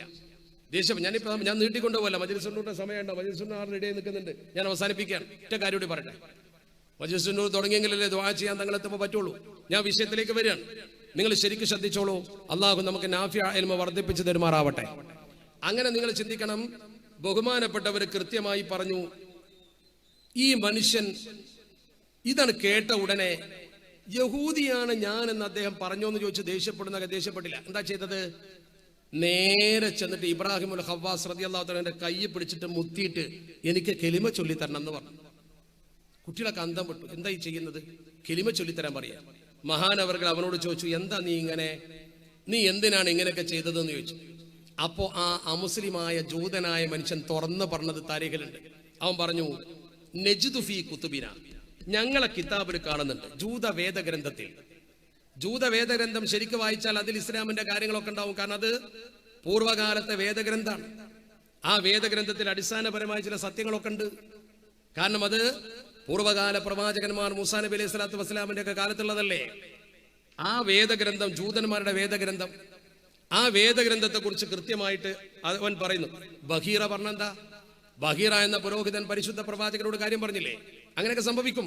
അപ്പൊ ചുരുക്കത്തിൽ ഈ തരത്തിൽ നജ്ദു ഫീ കുതുബിന, ഞങ്ങളെ ഗ്രന്ഥത്തിൽ കണ്ടിട്ടുണ്ട്, അന്ന സിദ്ദീഖ ലാ തഖ്തഹു ഫിറാസതഹു, നല്ല സിദ്ദീഖായ മനുഷ്യന്റെ, സത്യസന്ധനായ നല്ല തഖ്വയുള്ള ഒരു മനുഷ്യന്റെ മുഖലക്ഷണ ശാസ്ത്രം ഒരിക്കലും പഴക്കൂല. ഞങ്ങളെ ഗ്രന്ഥത്തിലുണ്ട്. ഞാനിത് എന്റെ മതത്തിൽ കുറെ പരീക്ഷ നോക്കി, ആർക്കും അതില്ല, കാരണം ആരും കാണുന്നില്ല. അപ്പൊ ഞാനൊരു ജൂതനായിക്കൊണ്ട് നിങ്ങളെ സ്ഥലത്ത് പള്ളിയിലൊക്കെ വന്നാൽ എന്നെ തിരിച്ചറിയോ? സിദ്ദീഖീങ്ങൾക്കായ ആളുകൾക്ക് തിരിച്ചറിയാൻ പറ്റും, സിദ്ദീഖിനെ തിരിച്ചറിയാൻ പറ്റും. നിങ്ങളെ ഗുരുനാഥൻ എന്നെ തിരിച്ചറിഞ്ഞല്ലോ, അദ്ദേഹം 100% മനുഷ്യശുദ്ധതയുള്ള ആളാണ്. അതുകൊണ്ട് ഞാൻ ഈ മതത്തെ അംഗീകരിച്ചു. അംതഹിനുൽ മുസ്ലിമീൻ, ഞാൻ മുസ്ലിമീങ്ങളെ പരീക്ഷിച്ചതാണ്, ആ പരീക്ഷണത്തിൽ നിങ്ങൾ വിജയിച്ചിരിക്കുന്നു, അതുകൊണ്ട് എനിക്ക് മുസ്ലിം ആകണം. എന്താണ് പറഞ്ഞ വാക്ക്? ഇത് പറയുന്നിടത്ത് ഒരു വാചകം ഉദ്ധരിച്ചുകൊണ്ടാണ് ആ ചരിത്രം അവസാനിപ്പിക്കുന്നത്. അള്ളാഹുവിന് ചില അടിമകളുണ്ട്. അള്ളാഹുവിന് ഇന്നലില്ലാഹി ഇബാദൻ യഅരിഫൂന അന്നാസ ബിത്തവസ്സുമി, ആളുകളെ മുഖലക്ഷണം നോക്കിക്കൊണ്ട് കൃത്യമായി മനസ്സിലാക്കുന്ന ചില പണ്ഡിതന്മാർ, ചില മഹത്തുക്കൾ അള്ളാഹുവിന്റെ ഇബാദുകളിലുണ്ട്. അങ്ങനത്തെ ഇബാദുകൾ പടച്ചറബിന്റെ ഭൂമിയിലുണ്ട്. അവര് ചിലപ്പോൾ നമ്മളെ മുഖത്ത് നോക്കിയിട്ട് കാര്യം പറയും, നമ്മളെ മുഖത്ത് നോക്കിയിട്ട് കൃത്യമായ ഒരു സംഗതി പറയും. അതുകൊണ്ട് എൻ്റെ പ്രിയപ്പെട്ട സദസ്സിലെ പ്രിയ സുഹൃത്തുക്കളെ, പ്രിയപ്പെട്ട മുഅ്മിനീങ്ങളെ, നിങ്ങൾ കൃത്യമായി മനസ്സിലാക്കണം, നമ്മൾ സഞ്ചരിക്കുന്ന പാതയാകുന്ന അഹ്ലുസുന്നത്തി വൽ ജമാഅ, അത് നമ്മുടെ പൂർവികരായ മഹത്തുക്കൾ നമുക്ക് പഠിപ്പിച്ചു തന്ന മാർഗമാണ്. ആ മാർഗത്തിൽ പിഴവുകളില്ല, ആ മാർഗത്തിൽ വ്യതിചലനങ്ങളില്ല. നമ്മൾ പരിശുദ്ധ ഖുർആനിലെ ഒറ്റ സൂറത്തെ നിർബന്ധമായി കാണാതെ പഠിക്കേണ്ടതുള്ളൂ. അത് ഫാത്തിഹ സൂറത്താണ്. 114 അധ്യായത്തിൽ ഒരധ്യായമേ നിർബന്ധമായി പഠിക്കണ്ടു. ആ അധ്യായമാകുന്ന ഫാത്തിഹയിൽ ഒരൊറ്റ പ്രാർത്ഥനയേ ഉള്ളൂ. അതെന്താ പ്രാർത്ഥന? ഇഹ്ദിന സിറാത്തൽ മുസ്തഖീം. വേറൊരു പ്രാർത്ഥനയിലില്ല. ആകെ ഫാത്തിഹ സൂറത്തിൽ ഈ ഒരു വാക്കേ ഉള്ളൂ. അതിന്റെ മുമ്പുള്ളതൊക്കെ പടച്ചറപ്പിനെ പുകഴ്ത്തലും ശേഷമുള്ളത് ആ പാത വിശദീകരിക്കലുമാണ്. ഒന്ന് ചിന്തിച്ചു നോക്ക്. അതുകൊണ്ടാണല്ലോ അള്ളാഹു നേരത്തെ ഖുർആന്റെ ആയത്തിൽ വളരെ കൃത്യമായി വഴിതെറ്റുന്ന പാതയുണ്ട് എന്ന് പറഞ്ഞിട്ട് റബ്ബനാ ലാ തുസിഅ ഖുലൂബനാ ബഅദ ഇദ് ഹദൈതനാ വഹബ് ലനാ മിൻ ലദുൻക റഹ്മ എന്ന് കൃത്യമായി രേഖപ്പെടുത്താൻ എന്താ കാരണം? അപ്പൊ നമ്മൾ ചിന്തിക്കണം, നമ്മൾ വഴിതെറ്റാൻ പാടില്ല എന്നതുകൊണ്ട് 17 തവണ ഓരോ ദിവസവും നമ്മൾ ഈ പദം ഇങ്ങനെ ഉച്ചരിച്ചുകൊണ്ടേയിരിക്കണം. ഇഹ്ദിന സിറാത്തൽ മുസ്തഖീം. ആ പാതയിൽ ചേരാനാണ് നമ്മൾ ഈ കട്ടപ്പെടുന്നത്. അതിനാണ് സ്വാലിഹീങ്ങളുടെ പാത എന്ന് പറയുന്നത്. അതുകൊണ്ടാണ് യൂസുഫ് നബി അലൈഹി സ്വലാത്തു വസ്സലാം വഅൽഖിനി ബിസ്സാലിഹീൻ, പടച്ചവനെ സ്വാലിഹീങ്ങളെ കൂടെ എന്നെ ചേർക്കണേ എന്ന് പറഞ്ഞത്. അതിനെതിരൊന്നും പറയണ്ട, അതിനെതിരെ നമ്മളൊന്നും ചിന്തിക്കണ്ട. കാരണം എന്താ? നമ്മൾ വല്ലതും ചാടിക്കേറി പറഞ്ഞു പോയാൽ പിന്നെ തിരിച്ചെടുക്കാൻ പറ്റൂല. നമ്മുടെ സമൂഹം ശരിക്കും ശ്രദ്ധിക്കണം. അള്ളാഹുവിന്റെ ദീനിന്റെ നേർപ്പാതക്കെതിരെ നമ്മൾ ചിന്തിക്കാൻ പോലും പാടില്ല. ചിന്തിച്ചാൽ തെറ്റാണ്, പറയാൻ പോലും പാടില്ല. അല്ലെങ്കിൽ തന്നെ ഇന്ന് ചില ആളുകൾ ചിന്തിച്ചിട്ടല്ല ചാടിക്കേറി പറയുന്നത്. നാക്കുന്ന വാക്ക് വന്നാൽ പിന്നെ തിരിച്ചെടുക്കാൻ കിട്ടൂലല്ലോ. മഹാന്മാർ പറഞ്ഞ അങ്ങനല്ലേ? അൽ ഖൗലു കല്ലബനിൽ മഹ്ലൂബി ലൈസ ലഹു റദ്ദുൻ ഫകൈഫ യറുദ്ദുൽ അലിബുൽ ലബനാ. എന്തൊരു മനോഹരമായ ഫിലോസഫിയാണത്. അൽ ഖൗലു കല്ലബനിൽ മഹ്ലൂബി ലൈസ ലഹു. അൽ ഖൗലു വാചകം, കല്ലബനിൽ മഹ്റൂബ് പിഴിഞ്ഞെടുത്ത അഥവാ കറന്നെടുത്ത പാല് പോലെയാണ്. എത്ര മനോഹരം നോക്ക് നിങ്ങൾ. അൽ ഖൗലു കല്ലബനിൽ മഹ്ലൂബി ലൈസ ലഹു റദ്ദുൻ. ആ പാല് പിന്നെ ഔട്ടിലേക്ക്, പാല് പിന്നെ പശുവിന്റെ അകിട്ടിലേക്ക്, ആടിന്റെ അകിട്ടിലേക്ക് തിരിച്ചു കയറ്റൂല. ലൈസ ലഹു റദ്ദുൻ ഫകൈഫ യറുദ്ദുൽ അലിബുൽ ലബനാ.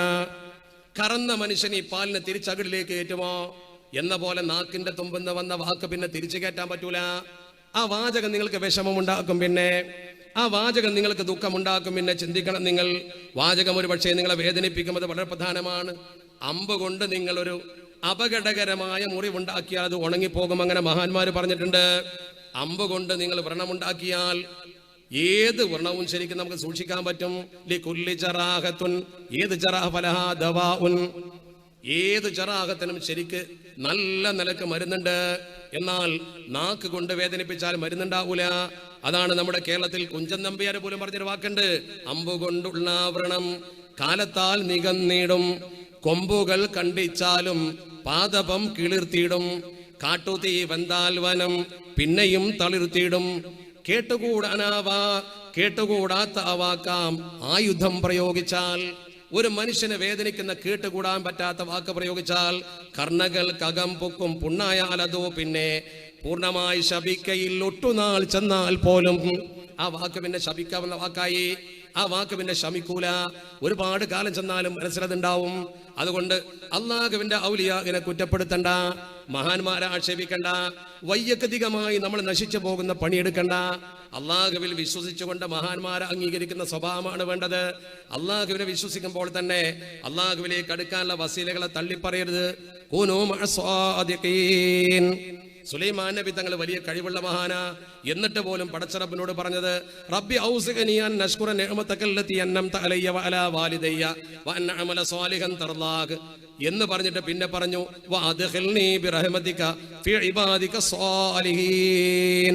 പടച്ചവനെ, നിന്റെ കരുണ കൊണ്ട് ഇബാദു സ്വാലിഹീന്റെ കൂട്ടത്തിൽ എന്നെ ചേർക്കണേ തമ്പുരാനെ. നല്ലതിന്റെ കൂടെ കൂടാനാണ് എല്ലാവരും ആഗ്രഹിച്ചത്. നല്ലതിന്റെ ഒപ്പം നിന്നോളൂ, നല്ലതിന്റെ ഒപ്പം നിന്നോളൂ. നന്മക്കൊപ്പം നിന്നാൽ വിജയിക്കും. അള്ളാഹു നമുക്ക് പരലോക വിജയം പ്രദാനം ചെയ്യുമാറാവട്ടെ. ഞാൻ അവസാനിപ്പിക്കുന്നു. കാരണം മജ്‌ലിസുൻ നൂർ തുടങ്ങേണ്ട സമയമായി. 10:30 മണിയാണ് ഇതിന്റെ സമയം എന്നോട് സൂചിപ്പിച്ചത്. അതുകൊണ്ട് ഇനി കൂടുതൽ ദീപിച്ച് നിങ്ങൾക്കും അതുപോലെ തന്നെ ദുആക്കുമെന്ന് ഞാൻ തടസ്സം നിൽക്കുന്നില്ല.